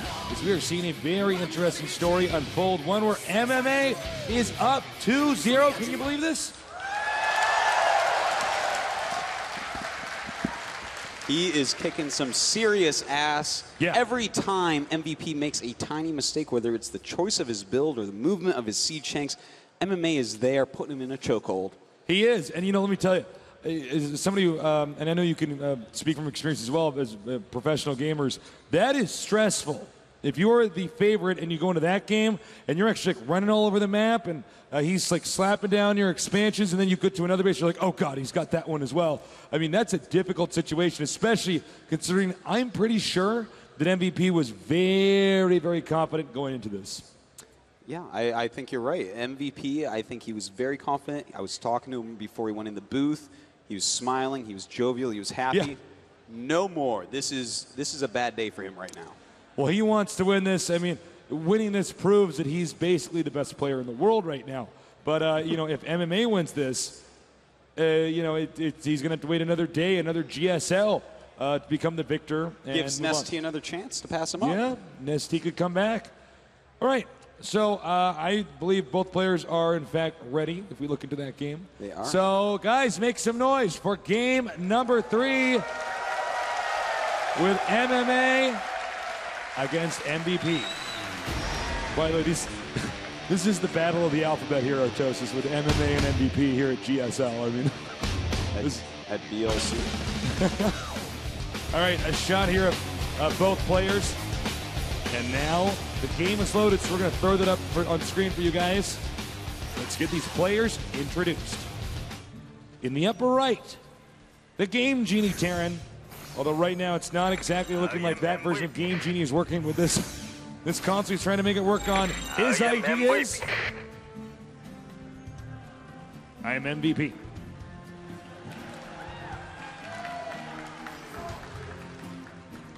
Meanwhile, at the bottom right side of the map, we have somebody who is showing a lot of potential and seems to be engineering one of the biggest upsets we would have seen in a GSL Finals.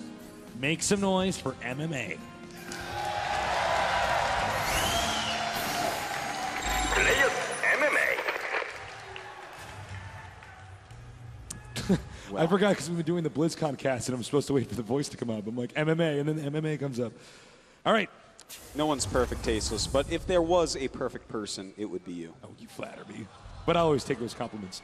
Now, we have a barracks coming up here for MVP. This is a big map. It's an open map, and it is a map where you don't really get contains up very much. Ooh, did you see that? 2 SCVs queued up for MMA at 13 supply already. This can mean nothing other than a command center first. MMA is bringing the builds out today, Tasteless.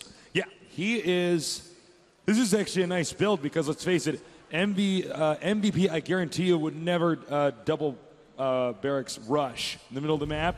After being down 2 games, he's like, okay, time to bring out the serious builds, the ones I'm very comfortable with, not the ones I throw in there to throw my opponent off. That means that this expansion here for MMA is going to be a very safe and secure one. You know, I think you're right. MVP is going to look at that last game and think to himself, okay, my tanks were in the middle of the map. They weren't siege. I got caught off guard. I was doing so well till then. I think we're going to see MVP go for a similar game this time and just try to be even more methodical. But that's what MMA wants him to do. He wants him to go for a more passive game and be more careful. That's why he's gone command center first. Yeah. All right, as you can see here, we have more barracks on the way. Now, if you do get that command center up and running and you're not really tampered with it all by the opposing player, it's pretty easy to get map control. And this should force MVP into going mech again. Yeah, I think you're right there. Well, is he going to get a second gas? It looks like probably not. Ooh. We have MVP doing something very interesting right now. What's he doing? He is actually, he's got his 1 barracks with a reactor making. He's making a factory, and he's making a second barracks. This is weird. This is not something that we see every day, especially out of MVP. In fact, he's getting a second gas as well. This is kind of wild. Well, these are just, you know, 2 pretty opposite strategies. I mean, one clearly he wants to, let me be more specific here, excuse me. MVP clearly wants to do something very specific and deadly in the next 5 minutes here. And MMA is gearing up for a much later game. He's right. saying, no, man, we're going to get to the end game. That's where I'm most comfy. And that's what I'm going to try to do in this situation. Well, you know, I'm going to be very interested to see when MMA starts upgrades on his Marines. Yeah. He is actually adding, he's going right up to 4 barracks, so he's going to have a lot of units. And what he's going to have to do is completely swarm the attack that's incoming. It's going to be a siege tank Marine attack, a ton of Marines, a bunch of siege tanks, and most likely siege mode as well. Bring a couple of SCVs, make a couple bunkers. But really, the swarm has to hit. He has to play it like Zerg, get a bunch of Marines, a bunch of SCVs out as well, and just hit MVP with everything he's got before he gets entrenched. More siege tanks coming out here and Marines. MVP is going to have to do something very, very soon. Because right now the sand is running out of the hourglass. This is why StarCraft 2, just like StarCraft 1, is really all about expansions. It's about acquiring resources and then using those resources, spending them wisely so that you can execute a strategy that is going to outdo your opponent. That is right. Siege mode almost halfway done. Combat shields have started for MMA, and that is huge. If that finishes before any real confrontation, it'll be big. And, oh, Tasteless, he's sending a few SCVs. All right. 5 of them on the way. MVP is committing, but will it work? If MMA wins this, I don't know what MVP is going to do because he's going to be so behind. One trick you can do is try to force them into siege mode. Even though that hasn't quite completed yet. Force them into siege mode, and then as they siege up, run away, and you try to buy time. Well, here we go. The siege tanks are going to make this very difficult for him. Of course, if he makes any bunkers as well, that will be huge. What will MMA do now? This is looking like game 1 again, but more powerful from both sides. All right, the bunker's under fire. He's going to back out and salvage that. Will he salvage that in time? Yes, he will. Getting those minerals back here. Going after this orbital command now. He realizes if he can kill that, he could even go ahead and make his own command center and still be fine.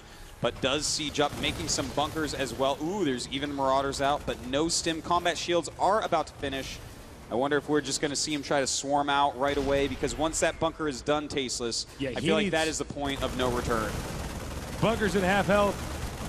The Marines are going for the orbital here. They're going for the orbital. He's going to start repairing it. Oh, this is really bad. And it's gone. MVP fighting back. The SCVs coming out. The bunker is completed. Loads up the bunker. A nice flank with SCVs as well. Can MVP hold right now? He must hold.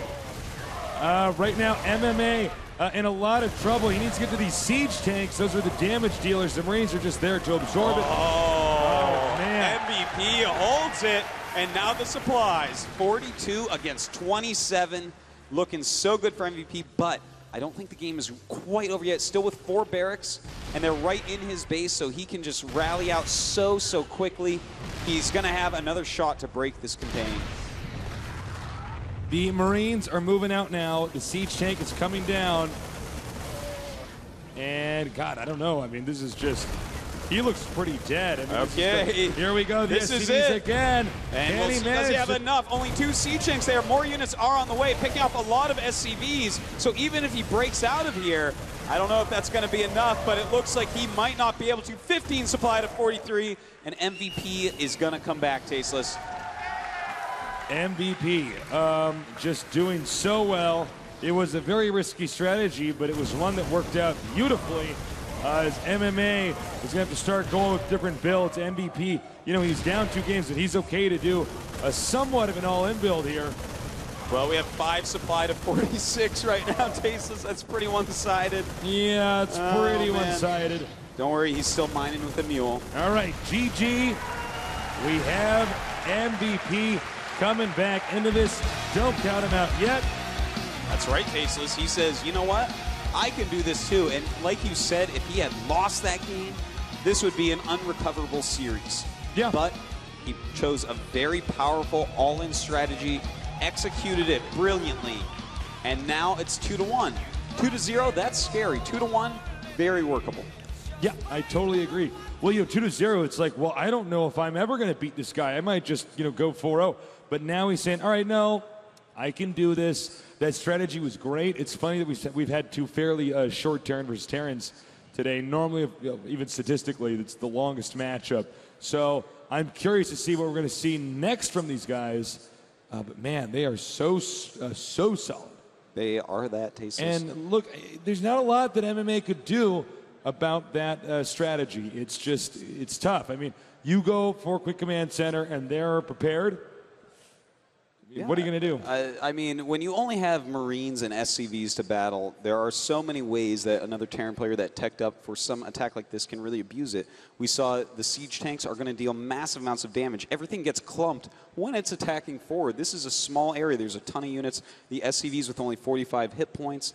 The Marines getting all clumped in just so tightly together. You know, it's why they're strong and why they're weak. So the siege tanks were beautifully done. And the fact that he hit right after the bunker made a huge difference. If he hits before the bunker and nothing can get in there, maybe it would have gone a different way. Maybe it would have broken out. I thought he was going to attack before the bunker finished.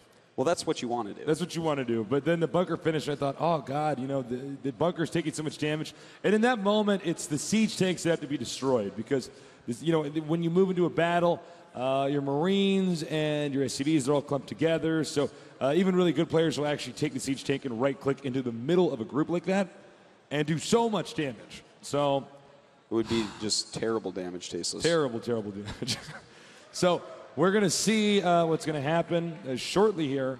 I don't know. What is our next map? Do you know off the top of your head? Don't put me on the spot. I really put here, you on the Tasteless, spot, aren't you? I'm so sorry. Well, whatever map it's going to be, you know, it's going to have to be a map where they have to have perfect strategies because, you know, we're getting to a point in time where it's getting farther and farther to the end of this. A 3-1, if MMA can come back, that would be huge. I think he might end up closing it out. But if it gets to 2-2, I do see MVP coming back. No, I actually agree with that pretty much all the way. I mean, if it comes back to 2-2 after he's down 2 games, and if we look at those games, the first one was just like the third one. It was just kind of like a build order, like designed to kill this. So it's like, okay, a couple build order losses, let's scrape those away. The other game was very close. He was actually equal in supply with Mech against equal supply in Marine Marauder with just a couple siege tanks mixed in. And that really makes it, that's gross for the Marine Marauder player. But he got caught out of position. So I'm still kind of feeling MVP here. Yeah, I'm on the same page as you are, Toast. I feel like MVP can win this, but man, if it's a 3-1. And the other question is, we haven't seen any like true run-of-the-mill all-ins. You know, 2 barracks proxied or anything like that. We've seen these sort of weird timing attacks. That attack that we saw back there from MMA, from MVP, is actually a very specific timing attack that if it doesn't work, you're probably going to lose. But yeah, I'm really wondering if we're going to have any crazy all-ins. Yeah, you really won't transition out of it well, but I see what you're saying here. You know, they're pretty technical. They know what they're doing with it. You know, lifting a barracks or making the early reactor to have extra Marines to hold it off. I mean, these are winning because they are so well executed, because they are so well planned out. They aren't just, you know, some sort of like bit by bit prime move where you just you send in Marines and SCVs and you You're cross like, your I fingers. hope this works. All right, so we're actually trying to keep this synced up with the Korean broadcast, which is why we haven't cut to commercial, because I want to just cut to commercial and go to the next game. But sit tight, guys. We'll be ready soon. Look, I don't know. MMA surprised me with those first 2 wins. Of course, I think he surprised I both thought it of us. Not the crowd. They're MMA fans. Well, so. no, I mean, I think the crowd might have been surprised too. It's one thing to root for somebody. It's another thing to you know, see them lose the best For player in some the world. people, that's one and the same. But no, you're It's quite true. right, Tasteless. All right, guys. Are you guys having fun? Yeah? Me too. We have so much in common. Wow. Wow. Well, guys, there's so many people here. Yeah. I think this is actually the largest audience we've ever done by far. Oh, I would say without any doubt. Hey, you know Tasteless. what's so funny about this? To be totally honest, is when we do GSL, we don't actually get any public speakers, right? But we do this we could be doing it in a broom closet. We're doing it in the corner of the Golem studio, and nobody can hear it. So, well, that's the beautiful thing. You know, we can really let go with our jokes. If we tell them why they land flat here, we can tell. That's true, actually. But no, I was talking to Dan on the airplane around the way down there. I'm like, God, I actually haven't talked in front of a large audience like this in a while. I'm like, I hope I know, it'll at be okay. MLG at least we have, the Wizard of Oz cave. Yeah, we have this curtain at MLG, so we can't actually see the audience. But I got to say, I feel totally fine, totally comfortable here. You guys have been so great. We love the cheering and getting the sign stuff for you guys. It's a lot of fun. Jesus, look at that shot. I think that guy is a Zerg player.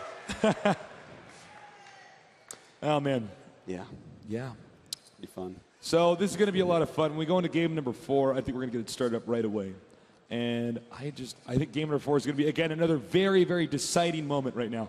Because it's either going to be evened out or MVP is going to have to do or pull a miracle right now to get moving into a victory position here. It's going to be very, very tough. And our next map, Tasteless, I finally we remembered know. by being invited We don't to have the anything game. up here about that. But It yeah. is Zelnaga Fortress, and this map is wild in TVT. This map is hard. Once you have that third base, it's like 2 sieges to your opponent's natural. I know. It's insane. So siege tanks become very, very important. You can keep your opponent in his base for a little bit with Marine Marauder, but you have to switch. Yeah. You have to have those siege tanks. It's such a tiny map. Even though it's 3-player, it's like that big, man. And here's the funny thing is that on a 3-player map, what makes it weird is that you're both actually trying to expand in the same direction towards that main. You know what I mean? Which makes TVT really weird because TVT is so position-based. So it's hard to cut that person off from that. This is a map where we do see a lot more drops playing a big factor. We have seen, fights in the middle, with siege tanks kind of pushing up and trying to gain ground. But well, one of the coolest things about this map is when they remove that middle watchtower. It's before, if you had a siege line in the middle watchtower, as long as you make like turret rings so you can't be dropped, you're pretty much good to go. Your opponent's pretty dead. But nowadays, without that, we have to see a lot of Vikings. We get to see more and more sensor towers as well, so that people know when to scan if they don't have enough Vikings. And I think that was a great fix that they did on that map because, as you remember casting at GSL, when we had players that were actually just one guy has the center Zelnaga watchtower, and it's like, well, the other guy's like, well, I guess I just lose because it's so hard to break somebody who has that Zelnaga watchtower. So now what it does is the tower actually expires. I think it's like up for like 3 minutes. It might be 3 minutes, but it's before it really does much at all. Sometimes well, it's we before see someone, siege tanks come in the game. Yeah, oh, definitely. I mean, even if you rush to a siege tank, that thing's going to be out of there. It's not going to matter because no one cares about the middle of the map right then. Right. So that makes a lot of Vikings on this map. Yeah. All right, the Korean commentators are going to take a little bit longer out there. I'm curious with the audience here. How many of you guys here are Zerg players?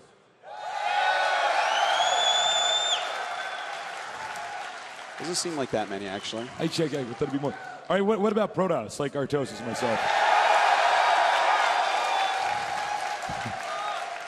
Okay, and then finally, what about the Terran people out there?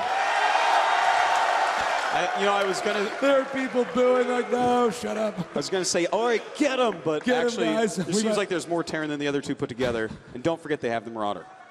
They do have the Marauder. If you try to run away, though, you might still get shot down, too. That's right. Well, all right, so I don't know what's taking so long, but we'll be out of here soon. That's all right. And it's going to be pretty exciting to go into this next game. If MMA wins, that would be so surprising. If he goes like 3-1 or 4-1, I really thought MVP would be taking a 4-1, but it's already 2-1 against him. So yeah, I would be like, whoa. All right, we're actually not going to go to commercial. We're going to start the game. So make some noise for game number 4.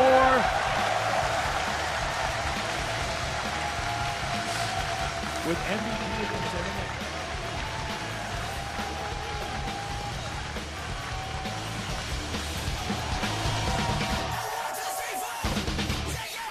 And we're back. So let's introduce these players. We have... Did you guys hear me okay? We have... I am MVP. I think my mic might have cut out there for a second. Sorry about that, guys. Meanwhile, in the bottom left, his ID. Players MMA.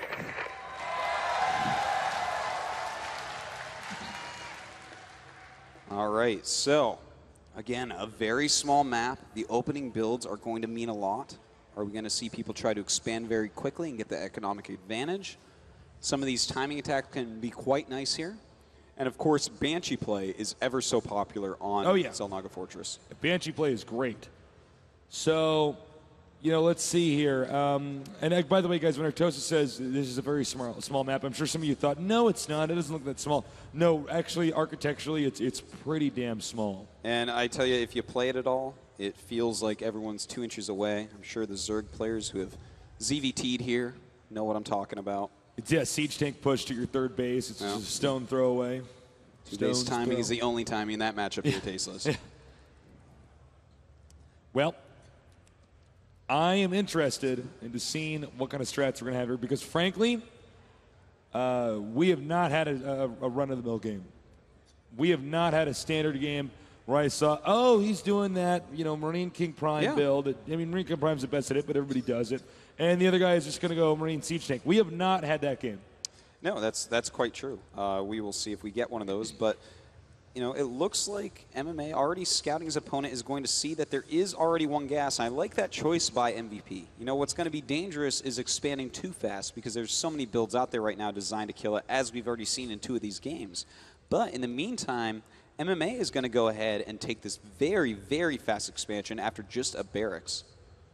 Okay, pretty interesting. Your MMA saying, all right, I think what happened last game is he actually had a great strategy set up he didn't get to use because he's like, I just died to a siege tank push. Yeah, no, but this time around, he's going to get a little bit of a safer expansion build. He's probably going to do the same strategy. Oh, look at this. Mirrors right here, but it looks like MMA going to get the first shot off, so MVP does have to back up. But yeah, Tasteless, you're quite right. I mean, I loved his planning for that game. It just ended up not being the right plan against what his opponent was doing. Yeah. Refinery on the way here for MVP. The factory almost complete.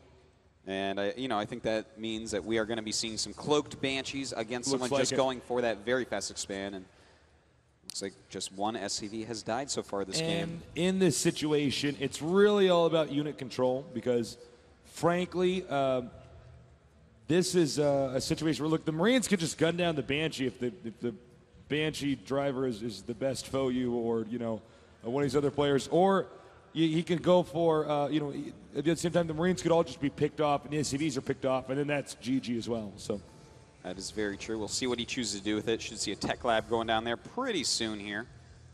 MMA already has that command center up. And okay, so we are seeing 5 barracks jump up for MMA. This is a very powerful build. It's him powering. He's not getting any gases, just getting a lot of infrastructure up so that he can produce a lot all at once with all the SCVs he's making, all the extra minerals he's mining because he's not getting gas. Yeah. So it's a very, very powerful build. And I mean, the micro is going to be so more important now because MMA is going to have the sickest economy if this Banshee doesn't do anything. Yeah, so again, all about that Banshee control. We will see how that is. Cloak starting right away. And I think this is sort of the staple build in Terran versus Terran is getting a Banshee out. If you guys ever want to start experimenting and learning this matchup, just try to learn the Banshee Cloak build first. I think that's a good way to go about it, Yeah. Tasteless. It transitions into everything very nicely. And there is also a variation of this build, the expand Banshee build. Now, I don't know if he actually saw the 2 barracks to the left. Did he? You know what? I will check for you, Tasteless, but I Yeah, think let's you go are check. right on that. He did Okay, not. so he doesn't know what's coming at him. Yeah, it looks like 3 barracks to him, and a ton of Marines are coming up, Tasteless. He has his depot down, and only 3 Marines in the bunker, but does put it up. He's going to have to be careful, though. That is actually a nice scan right there, seeing a lot of the tech as well as killing this off. You cannot afford to lose that this early in the game. No, you cannot. Nice micro here by MMA, just picking off what he can, and now MVP is going to have to do wonders with that Banshee. Oh, my God. Oh, no. It's already at half health. He's in so much trouble, Tasteless. In fact, he's losing 2. Oh, no, he's going to be supply Spidey blocked. goes. And that means no more Banshees. Uh-oh. This is really looking bad. In fact, we have a couple scans already saved up for MMA. He already has an engineering bay as well. I'm sorry I'm laughing because he's owning just so hard right now. Just doing a great job everywhere at once. I cannot believe my eyes. The Banshee now being chased back. The turret on the way. But is this going to be the amount of damage? It's getting low! 7 kills on that Banshee, still not going down. And he's got to keep it alive, Tasteless. He's going to want to stall that turret out if he can. Maybe too difficult with those Marines there. But I don't think we're going to see another scan with just 2 Marines. That is too dangerous. The second Banshee's now out. He's no longer supply blocked. But the turret is about to finish. Oh, my God. Still, he forced another scan, and that's always useful. Well, man, MMA really showing just how cool his builds are today, Tasteless. He's got 55 supply against 40. That's a huge lead for this early in the game. Relocating his barracks here, he is going to go into that standard Marine Marauders style. And frankly, guys, I think it's very possible that MMA can walk, as we're seeing here, to his opponent's base and just not let him down the ramp. Yeah, it would take a while. He's going to have to get siege tanks with siege mode and push out slowly. And when your opponent already has a base, you push out slowly. This bad, but hold on. Ooh. And don't forget, if he has stim when that finishes, he can scan and stim because Marines obviously get the speed boost from that. Beautifully placed missile turret there, really putting an end to what MVP wanted to do. He's got a missile turret on the right-hand side here to catch this if it tries to get out. Stim halfway complete now. And he's about to run out of energy there. He's got 2-1-0. That is an exposed Banshee that is not being paid attention to. Ooh. He cannot neglect his Banshees like he's doing right now. No, you cannot. cannot. Cannot. Not at all. Oh, God. It's okay. He just got tabbed. Everyone's like, oh, God, what's going to happen? I can't believe he's going Windows. What a crazy strategy. All right. Excuse me. So we have the medevac moving out now. Stim is about to finish, beautifully timed out. Stim's going to finish before this drop is done. Oh, man, and Banshees are not going to be handy to defend in this situation. Plenty of Actually, siege he tanks, wants to get out of there. That's too much. Yeah, siege tanks just shoot so quickly, Tasteless, if they're not in siege mode. And the Banshee flying over there, pretending he's a Viking, trying to scare that medevac. No, it's not a Viking, you're fine. All right. We have concussive shell over here. I think he saw those siege tanks and said, all right, next step into stopping MMA is to just go ahead and get concussive shell. And by the way, the supply difference here is 86 to 79 with MMA in the lead. That is right, but we do have another mech game against Marine Marauders, so this should be very interesting. Hold on, though. Now, look, this is how you do it. Oh, when yeah, your guys, this when is your opponent's beautiful. behind, just keep dropping in there and force them to stay at home. Getting the Viking. Oh, that's a beautiful idea, but it does not end up working, and he will be able to take out this medevac. No problem. No, he'll get him. He'll get out. That is the luckiest 8 hit point Marine I've ever That Marine seen. is going to get a tattoo. Remember that experience. That was pretty. Nobody will believe him. So the medevac's now coming back here. And, you know, I don't know. I think there was one small mistake that MMA made, but he's still actually ahead in the same supply. So had he not done that drop, he would have been a 20 supply ahead. That's right. We, by the way, have another command center going to be built by MMA at that third base, quickly taking it like he needs to. It's got the map control right now, but the unit composition that we have MVP going is very frightening. You know, a lot of siege tanks and a lot of Blue Flame Hellions just do a great job against what MMA has if he's in position. Yeah, yeah. So MMA probably won't be able to do any frontal attacks, just walk around, make sure that MVP expands as slowly as possible. All right, looks like he wants to try to go for perhaps just the smallest contain, make him feel the heat here.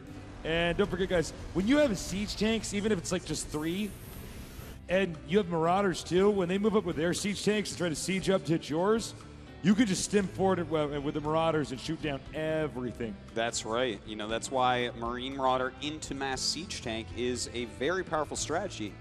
And we don't actually get to see many people do that. You know, one of the very few people that actually will do that strategy quite often is Clyde. Yeah. Any Clyde fans out here? Clyde was supposed to be here, but the universe is bending itself against him. He's Clyde, bending the greatest player against himself, Tasteless, for more of a challenge, obviously. Yeah, obviously. So we have the Hellions going to try to maneuver around here. And actually, you know, to MVP's credit, MVP is actually now ahead in supply. It's hard to explain, but that's the case. Yeah, it's a little bit wild, man. You know, he's back yes, very well. Yes, CDs. Oh, man. At the same time, we have a huge drop going on. A drop in the main. And this is going to be pretty scary. That's a lot of Marauders. These aliens are not going to do anything against those.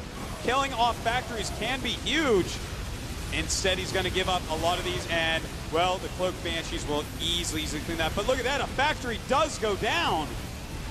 Very painful right there for MVP. Nice little move there by MMA. Moving over there, doing the damage he can. A little bit of an impulse stim we saw there. Stim, he's like, never mind. So, let's see here, the supply count now. Okay, MMA now getting back into the lead with a 10 supply lead, but that's not a massive lead. It's not one that's going to be too hard to recover from. And I think again here he wants to go for a contain. Well, we have a lot of Siege Tanks coming out right now, Tasteless. A lot of Vikings as well. Taking out Medivacs. Beautiful moves right there. And the Banshees are going to be a constant hindrance to this army. You know, the Banshees, they force some more Marines in there. The Marines just do terribly against Siege Tanks and Hellions both. So just having those added in make that army twice as scary to MMA. Absolutely. Now remember, we've seen games where MVP has hung on for a long period of time with that mech army. They managed to come back because of the raw strength of it. But meanwhile, MMA attacking the factory yet again. And a couple scans off, picking off that one Siege Tank very well, but the Banshees coming over, doing their job as always. And nope. Looks like at least one of these Siege Tanks will be killed off. You know, the one thing I have to say is MMA is just trying to get so aggressive. Ooh, nice job getting a Thor out there as well, by the way. That's going to be against the Banshees, against the Vikings. It's exactly what you want to do in this situation. Yeah, it's really smart. Oh, the Medivacs taking so much damage. That's right, just 2 left. One of them oh so low on health. A 4th base going up for MMA. But it's a little bit late. We already have the 4th command center for MVP almost completed. And he's going to go down and take his 3rd in just a second. All right, we have the Vikings coming out here, moving around. And look, MVP is kind of in a tough situation. He's basically in jail right now. I mean, MMA can just move around the map. You know, he has control. And it's going to be tough because MVP is probably going to have to wait until he's maxed out to leave his base. And by then, MMA is going to have a massive econ lead. Oh, look at this. The Hellions finding that 4th base, getting rid of that SCV, and that's going to be so annoying for him to send more SCVs and defend it. A little piece of his army always over there is not what he wants to do here. More and more barracks being planted down here, and there are more siege tanks on the way here. This is going to be interesting. It looks like the northern location over here, one of the possible 3rd bases you could take if you spawn at the right spawn location. He's going to go ahead and take that. Oh, hold on. The factory getting low, getting low, getting low, getting low. And he destroys it. And he's actually going to get the 2nd one. He has to lift now. Yeah, it's smart for him to finally move those factories. He's lost so many on the edge. It's pretty stubborn of MVP, but finally he does move them over. And it looks like he's going to change the location of his 3rd base. Oh my God! He's He's going to try to move out. A lot of SCVs coming as well. Good scans going down. And he has to break through here right now, Tasteless, losing a lot of his SCVs. His Siege Tanks out of range of his opponents, but does take down, oh, will he take down one more? If only one Siege Tank is left, it's not so bad. All right, I know there's going to be a large army spilling up here for MMA. He's going to get the rest of his reinforcements that were protecting other important parts of the map. He's going to regroup and he's going to try to smash MVP. Well, you know, he might be able to. Right now, the SCV count is at 60 for MMA, 34 for MVP. So even though he broke out of that little contain, there's going to be another one. This transition into mass siege tanks has been beautiful out of MMA. And that is going to make it so hard for MVP to actually move up there. All right, he's coming again, guys. He's got his SCVs, but there is siege tanks that are in range here of this blue base. Oh. He needs to get something to deal with those Banshees and deal with it quickly. He cannot afford to lose tanks, otherwise MVP is going to be back into this game, and that's not something that MMA wants. MMA wants to end this game and try to focus on that final game for victory. MVP, I think, is actually moving out too far right now, Tasteless. He does not want to get out here and get surrounded. He's got to siege up. He's got to be careful moving into siege tank range. MMA, though, not stimming and running up. You know, at this point in time, I would have taken all my SCVs and attacked that center location with the rest of my army and tried to siege up over there, but I don't know, I guess he feels differently. You know, these Banshees right now are making the entire difference in this game. Almost no Marines are left. Looks like, in fact, there's only 2 Marines in that army. Has to move back to a missile turret. And now we have the Hellions coming over here. Oh no, taking out these SCVs. I know the MVP fans are going to be happy about this. Doing a lot of damage to that economy. Still so many Marauders and not really anything to deal with the Banshees. You know, MVP right now is relying upon Mules so heavily, Tasteless, and there's a huge counterattack coming around, maybe even for a flank. That's a lot of Marauders. That third base is going to have to be lifted up. Okay, going for the siege tanks before they can get into siege mode.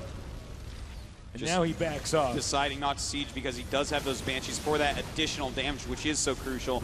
Right now, MVP is just working very hard to try to get into a position so that MMA cannot run around as much from. Yeah.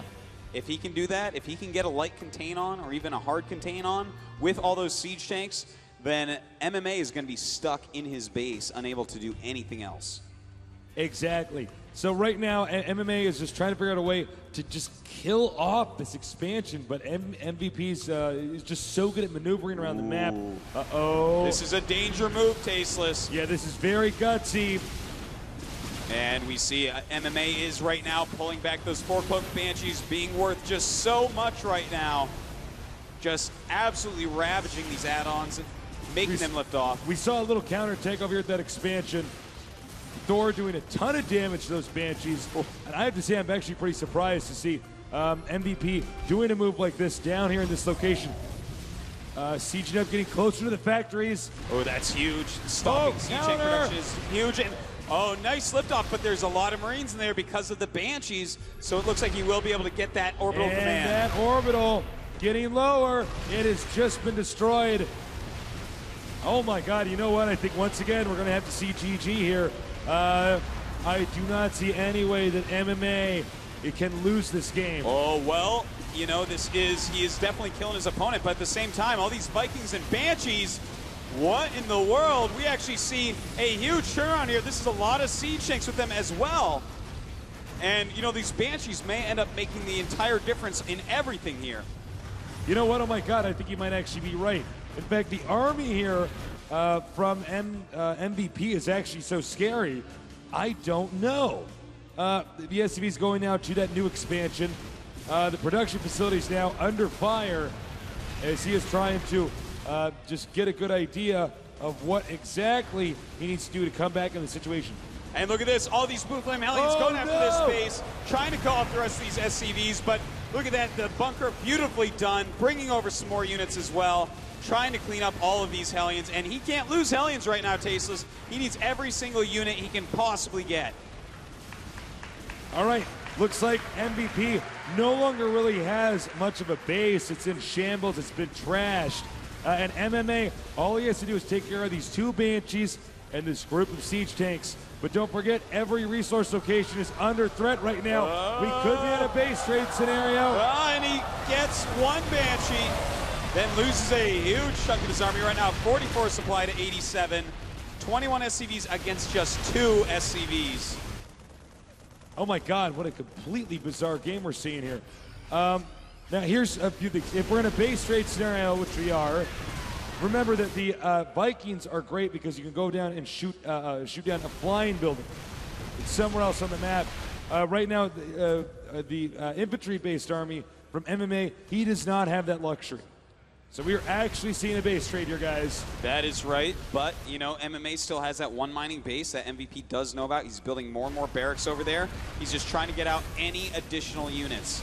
Anything he can get out, and here we go. He's going to have to remove this, but does get another siege tank, gets a few more units of MVP. MVP is not producing. He's got nothing building all the time here. We're going to have MMA still making units, so he's definitely got a leg up here. Yeah, and as you can see, 1 Marauder here as he slowly destroys all these structures. And I don't know, guys. It's going to be tough. If the siege tanks here are killed, and I think it's the most important part of MVP's army, if the siege tanks are killed, there's no way you can win this with just Vikings. That's right. The Vikings won't do anything against these 3-1 upgraded Marines and Marauders. And in fact, I feel like that army can just run over what MVP has. And he's going to try it. MMA going in for the kill right now, and that is going to be it. MMA. And that is going to be GG, as MMA is so close to pulling through with a win here. I'm getting nerd chills. One more game, one more is all MMA needs to get his first GSL championship. You know what's interesting is when we were outside, maybe 10 minutes before we went live, one of the guys that watches the show that bumped into us said, "What are your predictions for the games?" And you know, Artosis said it, and I agreed. He said, "Going to be a 4-1. It'll be a 4-1." But we said MVP was going to win. We might have been completely wrong. It might have been the other way around. We could see a 4-1 here with MMA pulling through. It looks like it might be that, in fact. I mean, he's so tight with his builds. He's making the best decisions I've seen out of a Marine Marauder guy. That tank transition, Tasteless, that's what that game was all about, okay? He got the map control. He got up the earlier bases. He out-expanded his opponent a little bit, and then set up a 6 siege tank line. And with that, plus stimming and running in, if your opponent tries to break it, that's very, very hard to stop. It can be stopped with mech, but it's the hardest thing in the world to do. And if you have no Ravens, in fact, it seems impossible. Yeah, you're absolutely correct. I have to say, I'm just loving this. Now, I know that MVP was the favorite still. Is there anybody here who thinks that MVP can win this? You guys cheering for MVP? All right, and how about those guys that want to see MMA win this with 4-1? That's a lot of people, too. That's a lot of people. Well. When our Korean commentators are ready to wrap it up, we will go ahead and close out here for a little bit. But these games are turning out to be so exciting, you know, especially when you consider what the story is that we've seen unfolding here. It's, you know, a really surprising thing. All right, and now I've been queued to have a 3-minute break, so don't go too far away for the Casting Archon, Tasteless, and Artosis. We'll be back pretty soon.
And we're back here at the GSL. And by the way, I was curious, I want to kind of ask the audience here, how many of you guys have never seen the GSL? You don't have to be embarrassed. One guy in the front raises his hand. Well, for those of you who are not familiar with the GSL, it's the show that we do based in Seoul, Korea, where the best players in the world are. And if you'd like to see more of it, please check us out at gomtv.net. Not .com, that's the Korean version. .net is the English version. And that does it for shameless plugging. Also, I was just informed, apparently in Hall D, the big scary hall, that's what we said. We looked at it, we were, oh my God, there's so many chairs there. This is going to be scary. Apparently it's packed. Really? Yeah. What are they doing in there? They're watching StarCraft 2, man. I just type didn't of nerds expect right there, man. because see, we're in. I guess we're in Hall C, if I'm good enough at the alphabet. So I thought it was just this room here that's where everything's filled up. But apparently, this is basically almost the entire convention hall watching. So we want to say hi to all you guys out there, and of course, all of you at home who are bar crafting right now. Finish your beer, the whole beer. I don't care if you just ordered it. That guy hates you now, Tasty. He's like, oh, no, and he finishes it anyways because I told him to. All right, so we're going to go into the next game. Are you guys ready for game, what is it, game number 5 here at the GSL? All right.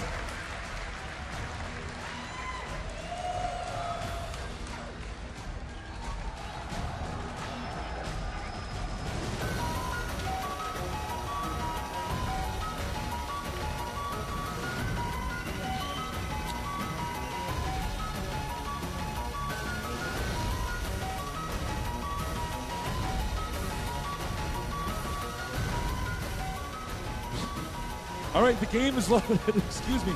The game is loaded, and we're going to get this going very soon. And I am excited to see if MVP can come back and claim the throne, or if MMA is going to cause the biggest upset in the GSL Finals. Over here in the upper right, we have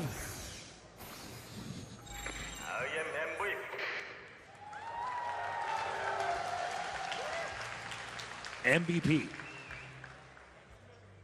And not too far away, in the center right, his ideas.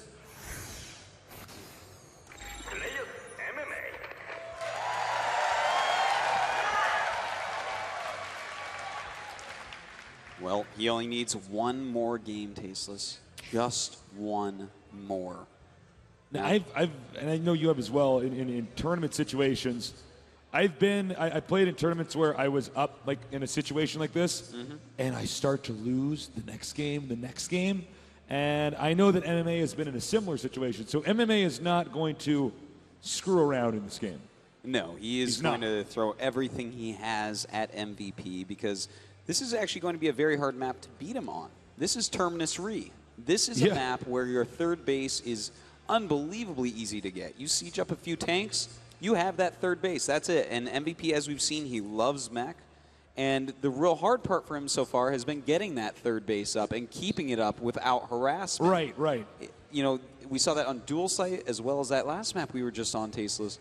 He had such a hard time doing that. So if he can get up the third, keep it there, not let it get harassed, MMA is going to have a hard time with that. Yeah, this is just a really exciting situation. We see MVP, greed is his motive here. He wants to get another expansion up right away. But note, he didn't make that extra command center at the expansion, and that's very intentional. He hid it in his main so that when he moves out, it's simple.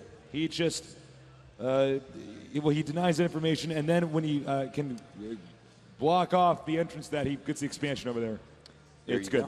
Absolutely. Barely got that sentence out. All right, sorry. Go ahead, Artosis. That's okay, Tasteless. I was watching you the Watching whole me time struggle. there. It's like, will Tasteless do it? Will this sentence come out of his mouth? Will the sentence make any sense that I'm saying? That's what a front of a barracks looks like, straight on. Yeah. All right. So we have a double gas, actually, from MMA after making his command center after barracks, whereas only a single from MVP. So this is a little bit odd. It seems like there's a bit of a role reversal here. Yeah, absolutely. And again, I can't even imagine what's going on through MVP's head. MVP was so sure he was going to win this. And look, it's not, I don't even for MVP and ST, it's not easy to get to a GSL finals. I mean, they do it more than other people, that's great, but it's not easy. So to lose, if hypothetically he does lose this, it is going to be a heartbreaking moment for him. Yeah, man, you do not want to be teased by Nesty all the way home. That is a 12-hour flight. No, that is a 12-hour flight. Nesty would be sitting there, oh, I would have beaten him. Okay, remember guys, this is the largest StarCraft 2 map. It can mean we're going to have a long game, but these positions are a little bit wonky because if you notice, the third base for MMA is actually highly accessible to MVP by drops. That's actually a very good point there, Tasteless. Thank you. You know, and of course that makes the back of MVP's base, but the back of his main highly accessible by drops. So these guys are going to have to decide, do they want to be the dropper or the droppee? Do they want a missile turret ring there, or do they not? Yeah, it'll be pretty important. Now we do see the Marines continuing to move around the map. So right now MMA with a little bit of map control, and actually don't take that with a grain of salt because MVP has elected to give him that map control. Yeah, he does not care about that map control even a little bit right now. Yeah. MMA going up for a very quick siege tank, probably make a Viking right away as well. And MVP, on the other hand, is getting Blue Flame for Hellions.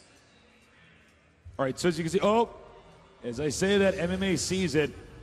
There is no element of surprise right now. That's right. They both know exactly what's going on. In fact, both of them floating out their orbitals at the exact same time. Yeah, that's actually crazy. So the bunker going to complete very shortly here. And we should have, as I said before, a long, drawn-out Terran versus Terran that should make for a very interesting game.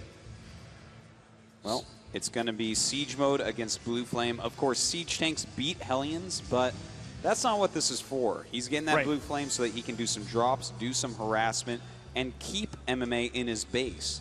MMA, the way that he's going for Siege tanks right now, this is a power build. You know, this is just powerful units. He might take a very quick third with it because he's so safe with this unit combination. Oh, yeah, absolutely. And the Hellions now driving away. Siege mode about to complete. And it looks like that'll trigger MMA to move out on the map. He says, I've got the siege mode. I can get you into somewhat of a position that you're going to have to deal with for the next 5 minutes. Now, or more. The coolness about this Tasteless is he's going up against someone who has no siege tanks. Siege tanks own Hellions so hard. These Hellions are going to have to be microed perfectly. He doesn't have a lot. He's gotten a little bit greedy, getting a ton of tech. The Hellions have to kill Marines he's off. gotta be careful. They have to kill these Marines off. Now, This is going to be very difficult. He's going to have to pull SCVs. He's going to have to pop all his Marines out. Beautiful timing here by MMA. A beautiful timing push. Oh, man. It's going to be so hard. And a bunker's coming, and MVP is in a lot of trouble right now, guys. He's backing up. He's backing up. And it's funny because this kind of goes back to that first game we casted. It's a similar scenario. Yeah, it's just after an expansion instead of before, and that gives it even more power in some ways. But MVP has the Viking count right now. He's getting his siege mode. If he can stall out and not take too much damage before siege mode, he can be all right. You know, having that vision advantage is one way to absolutely win siege tank battles. I expect MMA to use precisely 0 scans, or rather 0 mules. It's all going to be scans so that he can spot what MVP is doing. All right, guys, this is a lot of siege tanks. And by the way, in the production tab, siege mode for MVP only halfway complete. That's a long time for MVP to try to sit here and struggle and to just stay alive. And now he's completely moved into his opponent's territory, sieging up. I love that siege placement right there, Tasteless. That is just made, in fact, the SCVs, they can't actually get to the ramp. It's like a firing squad right now. Goodbye, SCVs. Like SCVs in a barrel, they go down, and the supply of MVP goes down with them. It is 62 to 78, and MMA's contain is just too good right now. Yeah. All right, he does a scan and hits these siege tanks so well. Now note the siege tanks one-hit the other siege tanks. That's why he brought out those Hellions. And one shot away. Another tank goes down. 2 versus 1. That's no fair. That's no fair. It is not. Backing up here, he's going to repair those siege tanks. And then we're going to see I don't know what to say, guys. MMA is in a really, really, really good position, and he's expanding yet again. But the SCV count is not as bad as you would think. In fact, MMA has 44 against 37 of MVP, so even after losing basically all of his expansion SCVs, he's still doing all right as far as SCV count goes. So if he can re-secure his natural expansion, he's still going to have a very similar economy. All right, the bunker destroyed, actually, not salvaged in this case. And MMA now even getting a Viking lead. Oh, God, there's just nothing going right here for MVP. Well, you know what? I don't know if he's MVP of tonight, Tasteless. No, it seems like so. MMA is the MVP here. Okay, when we see the siege tanks up here, he will lose a lot of siege tanks here. MMA will. There's no doubt about that. And he has to be very careful about this position he's trying to control because it's very difficult to hold down. And these Hellions trying to come out to kill this, but this is very cost inefficient. Oh, one Banshee. What is he doing? What is he doing? Oh, are you kidding me? Very bad move right there, but we do have these Hellions come up and shred everything else. The one hit point siege tank does siege up, and looks like he's secured his natural. And hold on. He secured his natural. Not just that, but the supplies are 81 to 81. What? What? I know. What game am I watching, Tasteless? Hey, we have the Hellions coming down here now. They're going to roast that SCV, making the bunker. They may retreat after that. Nice landing the Vikings, though, here is MMA trying to shoot down some SCVs and picks up before a single Viking can be destroyed. Very well done there, Tasteless. And, well, they're both going to try to harass each other a little bit, like we've seen. Both of them taking those third bases as quickly as possible. The supplies are very similar, but the SCV count is definitely on MMA's side. It's 60 to 40. That is a huge difference, and that's really going to start helping him out quite soon. So far, this game, very interesting. I have to say, I'm totally blown away that MVP actually came back, by the way. Yeah, we actually need to talk about that for a second because that is not supposed to happen. He is staying just so calm, Tasteless. More calm than even the calmest of all vegetables, the cucumber. All right. We have more factories coming up here.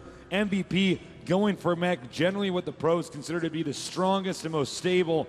Of course, it is important to incorporate other builds every once in a while so your strategies and your play style doesn't get too mapped out. But right now, what MVP is going to have to do, he's going to have to turtle, he's going to have to defend, he's going to have to wait until he's at 170 supply, push out on the map, have some presence, and win from there. Yeah, you know, that's the key. You take those three bases, you turtle up till a huge supply, then you slowly come out, hit your max while taking a fourth, or even right before, and then you can start attacking. But you have to have turret rings up, you have to be completely safe, because otherwise they are going to completely abuse your immobility with those siege tanks, which have to siege, unsiege, etc. It's a nightmare. You know, Terran versus Terran is a matchup that if you're not patient, you just will not win.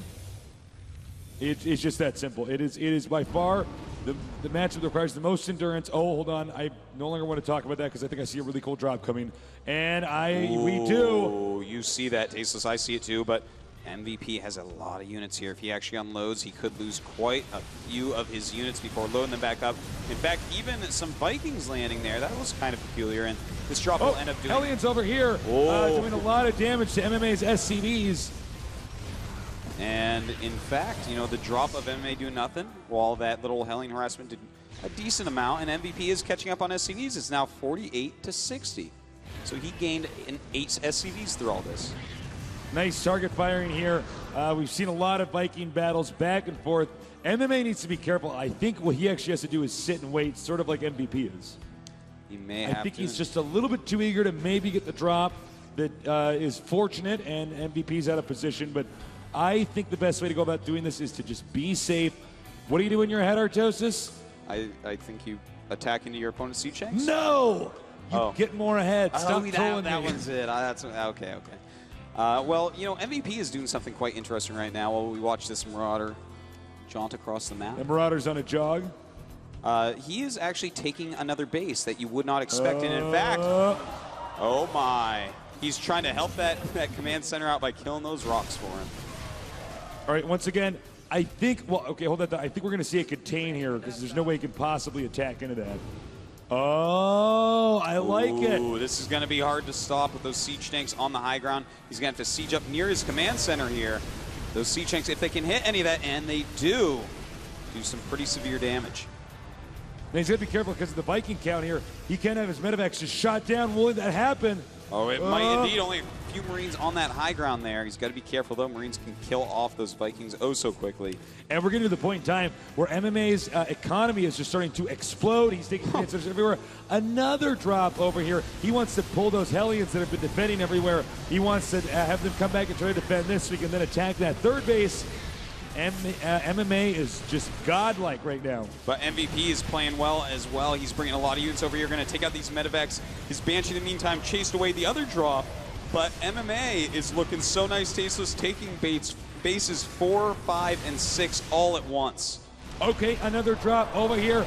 That was actually a pretty bad drop. You should not have done that. I got excited until I saw the siege tanks all destroy that.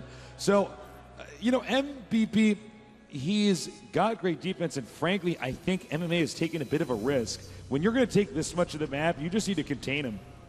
Uh-oh. Ooh, indeed. Those two Vikings chasing down the medevacs could cause some problems. Oh, we need to get a shot of the medevacs and SCVs. Here we go. Oh, beautiful move right there by MVP.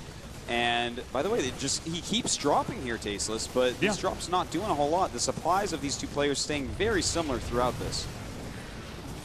Very nice, just taking out a few SCVs here. Oh, and we're going to have a bust at the front of MVP's base. Oh, beautiful move. Only a few siege tanks there. These Marauders doing huge damage right now. The Banshee really helping out. But that was a cute little move there by MMA, taking out quite a few siege tanks. Banshee, though, just punishing left and right. Yeah, you can really see that MVP's at least figured out that through most of these games, MMA is not going to have a lot of Marines. And that one Banshee, well, as we all know that have played StarCraft 2, Banshees kill things so quickly. That's right, they do, Tasteless. We all know that in this room, if nothing else. We do have right now 62 SCVs to 58, so MVP has caught up very well, but 3 more bases for MMA. So his spread of SCVs is going to be far more healthy than that of MVP's. Yeah, absolutely. Okay, now it looks like it's suddenly the time when MVP's saying, all right, I'm at 150 supply. It's time to move out, and guess what? He is dead even in supply with MMA. Is MVP going to break out? Will the beast be unleashed onto the map? We're going to see. That's right, Tasteless. We have these Banshees really pushing back these siege tanks quite well. The Marines stim and try to run up there. The Vikings right now taking out a lot of these medevacs. Very nice pushing forward by MVP. He just has to gain a bit more ground. But of course, it's going to get harder and harder as there is a sensor tower out. All right, another drop. And this is the drop that I think might do the most damage. There is nothing really here to defend. Vikings coming over here to try to wipe out these medevacs, and they will succeed. But of course, he's also forced MVP to turn around. And in fact, he has some tank siege on the low ground there, helping to block. In fact, there's so many Vikings out right now. A lot of MVP supplies actually tied up in these Vikings. The orbital. The orbital's getting low. Is the orbital going to burn down? It looks like it won't. No. Maybe later. Maybe not. Sorry, guys. That's okay. Well, right now, it's still the supply's very even, 144 to 137. It's amazing that MVP has kept his supply up this much. This just shows how aggressive and crazy MMA is playing right now. He is just all over the place. Yeah, he is playing absolutely brilliantly here, sieging up his siege tanks. And again, I got to say, MVP's army is a little bit scarier, but MMA's map control is just immaculate. Yeah, in fact, MVP doesn't have a single missile turret on the edge of his main base. Drops can continue to occur, continue to pull him way out of position. He's trying to make his opponent stop with his Vikings. And look at this. The Banshees that MVP is making are just worth so much. And oh, they always make it out alive. No Banshee left behind, Tasteless. So what has to happen here for MMA is he just has to stay alive and not bungle too many attacks, because if he does that, these other expansions that he acquired about 3 or 4 minutes ago, they are going to start kicking in big time. Oh, no! Huge drop denial there. In fact, that drops the supply of MMA way down, and MVP does take the supply lead once again. I like that. Running in and letting the siege splash kill off some SCVs. All right, this is bad. That one drop that did not work might, in the long run, cost MMA the game. It might. If MVP, busts out, and it looks like that's the name of the game here. The SCV's coming up, trying to take some hits here. Marauders do not do well against him. Of course, Siege Tank Splash hitting the SCVs that hit the Marauders. The Marauders are all gone. Oh, the Thor goes down, and now we just have a Thor and a few Siege Tanks left over. All right, MMA is getting pushed back. He's getting scooted back just slightly here, but it's not enough. He has to break that contain like a game of chess, the center of the board, the most important part. Well, we do have MMA still having so much of the map. He has SCVs everywhere, taking geysers everywhere, the dropping everywhere, doing everything tasteless, but MVP's getting ready to take his 4th base, and that's going to be one of the most important parts of this game. If he can secure the 4th, really get it mining, then he's still in it. But if it takes him too long, the game is going to be over. Yeah. By the Viking count here, absolutely tremendous right now. As you can see, we have 19 Vikings here for MVP. I mean, this is complete air dominance, and this is why I really feel like MMA needs to just stop with the drops. Yeah, I totally agree with you, and that's in fact why he's not putting up missile turrets, because he says I should be able to. Fusion core. Oh my there you go, God! Man. Drop after drop after drop. I don't not know. really doing that much. It's like MMA is that kid that keeps touching the hot stove right now. I don't know. That was me, Tasteless. All right, so we do have a fusion core going up for MVP, so he is looking towards going Battlecruiser Siege Tank. He's also looking towards landing all these Vikings. A beautiful harassment move right now, realizing he's killed off so many Marines and Marauders. There may not be that many over here. Oh, I love this target. What are you going to do, lift that off, LOL? I don't think so. And all these SCVs are going to be picked off. And as you can see, Ninja Vanish, he picks up and moves out. The Marines just trying to chase down that Banshee. And of course, Stim Marines outrun airplanes. They do. Somehow, that Stim stuff is pretty good. I need some of that, Tasteless. I know.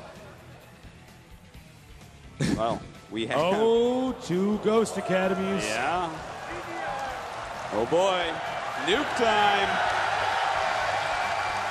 I think what he's saying right now is that his opponent is in such a small, tight little nook on the map that, why not go for nukes? Yeah, I actually like this idea a lot.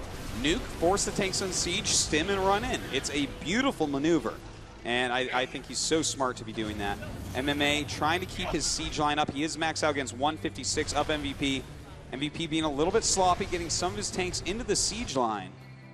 But those nukes, they are coming, Tasteless. They are almost out. Do we have any ghosts out, Artosis? Can you check the unit count station? No, we don't have any ghosts. I guess he's planning on launching those with some Marauders. I have no idea. Those things are just cure-alls, Tasteless. They just carry laser pointers. It's not quite as good. Now, MVP is moving out more and more and more, and he's got to be careful here. I mean, this is tough. This is, okay, nice. Denying the 3rd base here by MMA. It's going to make it a little bit more difficult. Artosis, do me a favor. Check the bases, the expansions, wherever MVP has minerals. How much minerals are left there? Well, his natural is pretty much gone. His 3rd base is pretty much gone. And that means he's pretty much not mining very much. But he does have a couple battle cruisers on the way. He does have his +3 siege tank weapons on the way as well. So we're going to see him do a very strong push forward quite shortly. Yeah, I mean, basically, if MVP doesn't get another base up here, it has an expiration date in this game. He certainly does, Tasteless, and that's when nukes start getting launched. Yeah, yeah. And in fact, we're going to see that pretty soon because nukes are continuing to be Oh made. my God, he's going to start in nuking fact, all I think over he has, yeah, he's making even more Ghost nukes. Academies. This is absolutely wild. Well, this game might look like the 4th of July at the end. We're going to see. Now, unfortunately, right now, the battlecruiser is so strong in this position, and that's why he's landing these mules here to just try to repair. That's right. That was not some sort of victory move. He is still very serious about this game. He realizes that if a 4th base does come up for MVP, that makes a world of difference. And these mules trying to repair, but the battlecruiser doing such a great job right now. Now, do me a favor, Joseph. Let's check the energy here on the orbitals. Does he have enough scans, or has he been dropping mules like a maniac? Can he scan and actually spot a ghost? He has right now 3 or 4 scans with more on the way. And the battlecruisers continue to push forward. Tasteless, he takes out more and more siege tanks. His siege tanks, of course, are going to have +3 attack very shortly. Takes down that Thor. Very nice move there by MVP. Okay, get ready. Oh no, he's my been scanned. God. He's like, I'm getting out of here. That Ghost wants no part of those battle cruisers. A Viking is out. In fact, nuke. Oh my God. Oh my God. This is getting a bit wild. The nuke covering the retreat path here, and getting nerd chills. You know what's sad is tasteless. this Viking, the Ghost will be nuked as well. Oh, going back up over here. We have another drop in the main base, and it's one that he cannot afford to have. Another nuke is going down now. And by the way, killing Oh my off God, that oh my God, I orbital think he's is actually- huge. There is so much going on. Another nuke does land. It misses the siege tanks though, and he's just got to keep attacking. MVP is deciding this is the time he has to get in here and kill MMA. Now, I have to say, MVP right now has this ball of death that is just moving around the map, and although MMA has resources and control of most of the map, oh my God, he's been nuking the inside of the main base. Tasteless, this is a base trade scenario. Once again, these two will not stop. It's absolutely wild, but with this many battle cruisers, this many Vikings, it's going to be really hard for MMA to do anything if he doesn't land a good nuke. Yeah, I think the only way that he's going to kill that is with a nuke. You're absolutely 100% correct. With how many siege tanks on the ground, Marines melt. Another nuke, Oh! That one almost flew out of the screen and nuked. I hope no one was watching that at the 3D station over there, man. Oh my God! No. No. Sorry, guys. I wish. You know what he's doing? He's continuously nuking. Oh, no! How many scans does he actually have, Tasteless? And the answer is 1 right now. Does not use it, though. Just moves his units away. The Ghost is the one unit that gets nuked there. Why would you ever call a nuke down on yourself? That is I don't not know. a good idea. That's not the way I want to go. Life is worth living, Ghost. All right, so right now, basically, MVP doesn't have a base. He doesn't have a home. He's a nomad on this map, moving around. And can you do me a favor? How many Vikings does... It's 13 to 20 with MVP in the lead. So here's what has to happen. If he can get his Vikings to fly over and find the floating orbital while he destroys the rest of these buildings, MMA will win. But if he does not, there is no way to stop this ball of death that MVP has created. It's just... He's like an evil magician. Well, we see these Vikings flying over here. This is just so important. This is all down to the air war. If we can somehow get enough Vikings out for MMA, and he is still producing 3 at a time, then he can win this. If he can land a nuke on the Vikings, you know what's funny, actually? Yeah, think about this. The orbitals aren't landed. He cannot scan. Oh, and everything cloaks. Oh boy, that is not good. Marauders are pretty good against Vikings without upgrades. Yeah, it's the word on the street from what I've heard. All right, here we go. Is he going to launch a nuke? And, well, he actually has 2 nukes left, so he absolutely can. I think he's saving them at this point. You know, both of them... All right, look out. Oh, boy. Almost hit our camera guy. Okay. He cannot get hit by a nuke. That would end the game instantly, of course. This is a very bizarre situation. He's just basically throwing nukes out over and over again. And that way MVP has to panic, scramble, look around the map. But by the way, guys, there's not a lot of stuff left here. Tasteless. What? 21 Vikings for MMA, 18 for MVP. If they engage and he doesn't land, the game will be over. And remember, I mean, the rules of StarCraft, you have to destroy all the other players' buildings. Okay. Oh, my God. All right, he's going to wait for that scan to go away. He's going to wait for that scan to go away. There's more Vikings right now for MMA. As long as he kites these battle cruisers, he is going to do a brilliant job cleaning it up. But, in fact, he doesn't know that. These two are both being so careful with how many Vikings they have. Both players think the other one has more Vikings. Both of them being just so careful. And here we go. It's time, Tasteless. MMA starting to kite. Some beautiful micro so far. It's 142 supply against 88. All right, he's going to come in here for a snipe. Oh, my God. Nice kiting there. Getting the Banshees. Wow, this is absolutely so close still, Tasteless. We only have MMA mining, but of course he has those extra starports. If only he can take out the rest of these Vikings. He actually has to land them. If he lands them, there's still a chance. But he wants to keep these battle cruisers alive, so he's keeping them in the air. All right, this is the last real, what we could call legitimately a base here for MMA. Absolutely insane. 3 more siege tanks on the way. He's got to stay sieged. Guys, he's got to stay calm. This is still anyone's game. If he kills all the Vikings in the air, I think he can absolutely take it. But MVP, if he lands all those Vikings, uh-oh, he just unsieged. Just unsieged. And okay, no one moves forward. Everyone be very quiet. This is so tense. This is way too intense. Oh gosh, I don't know. I think if he just kites right with these Vikings, here we go. He's gonna and go he's going for it. Oh my God, there's just, he has more Vikings right now, Tastes. It's 23-12, 26-12 now. If he lands his Vikings though, he should have enough of a buffer here. In fact, MVP not landing his Vikings right now, still has his siege tanks though. And I don't, oh, he lands with just 3 left here. Oh no, this is a weird situation. And now a Cloaked Ghost is owning up siege tanks. Oh, look at this badass. 3 upgrades. All right, how many orbitals do each of these guys have, Artosis? We have MVP with 1 orbital and 1 floating starport and 1 depot. Okay. And then MMA, we have 1, 2. Oh my God, that's so sick. He just picked it up. Okay, now, so well, crazy. it's -1 depot now, and here is where I think it may very well be checkmate. It's 2 orbitals against 1 orbital. Yeah. The Vikings Those are his actually, SCVs right yeah. there. Just trying to chew away at that. And oh, MMA has no SCVs. Hold on. Wait a minute. This is actually crazy. Okay, so he does still have supply depots though. If MVP can kill off supply depots, there's no way for MMA to remake them. But if he lands any buildings, he can still make some units because he still has money. And we just saw another scan to kill off some more ghosts. This is so crazy, Tasteless. This is so crazy. This is actually so crazy. Now, the orbital is parked over here. It's been spotted, and that means he's going to have to lift.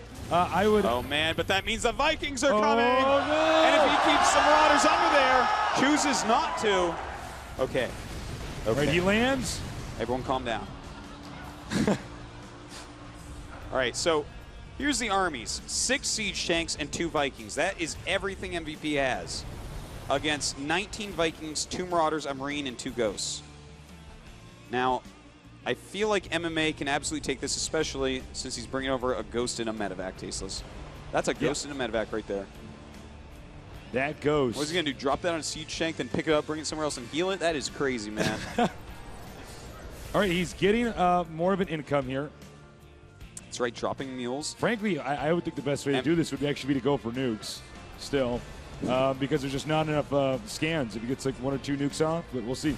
Well, he's leaving his command center alone, and that means that the Marine and the Ghost are going to go ahead. Oh, nice. Oh, and this might be it, everybody.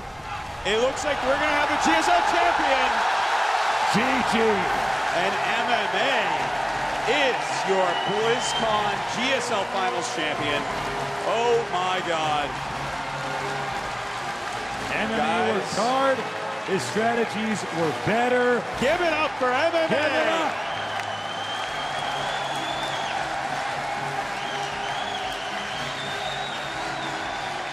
MMA now going over to, just say GG in person here to MVP. And by the way, that was one of the craziest games I have ever seen in StarCraft 2. Such a unique situation. I can only imagine what he's feeling. A well-deserved win. Guys, one more time for MMA, please. Wow. You can just see the happiness. He's finally won his GSL, and he's won it at the greatest GSL finals of all time. Yeah. Over the greatest player of all time. Yeah, he beat the best player at the best GSL finals we've had. It was some of the best games as far as our finals go that we've ever seen. And he did it with our biggest audience watching. So he's part of StarCraft 2 history right now.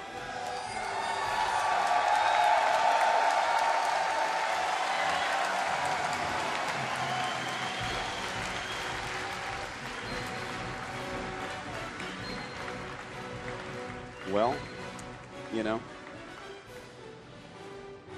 All right, we're going to have the award ceremony momentarily. We need to get our caster, Miss Lee, up here. and she should be up here shortly. And from there, we'll get his thoughts and everything like that, and it'll be good. I can't wait. But guys, It'll be awesome. It'll be awesome. By the way, guys, it was such a treat to cast these finals for you. We love seeing the people that watch the show, meeting you guys. Again, you guys are so sweet. We love you guys so much. So thank you for coming down here. And, that cheer that you guys gave when we walked in initially, I mean, I almost had a tear in my eye. So thank you guys so much. We love you.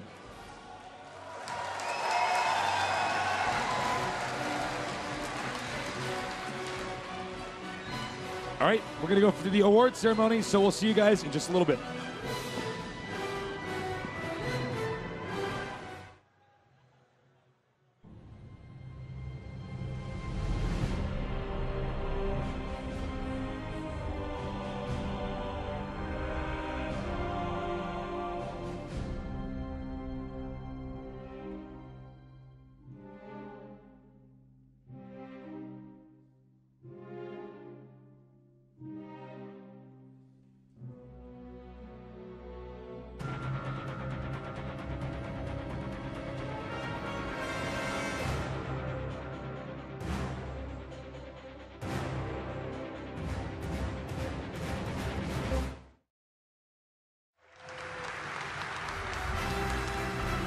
축하합니다, 문성원 선수.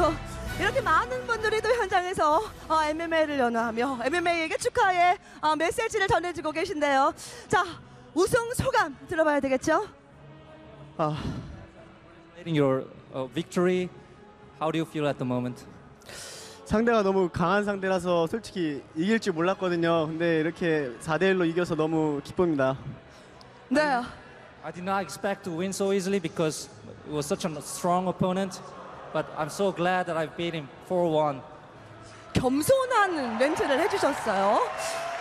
자, 문성원 선수. 오늘 경기의 스코어가 너무나 깔끔합니다. 본인이 예상했던 것은 4대3 스코어를 예상하셨었죠?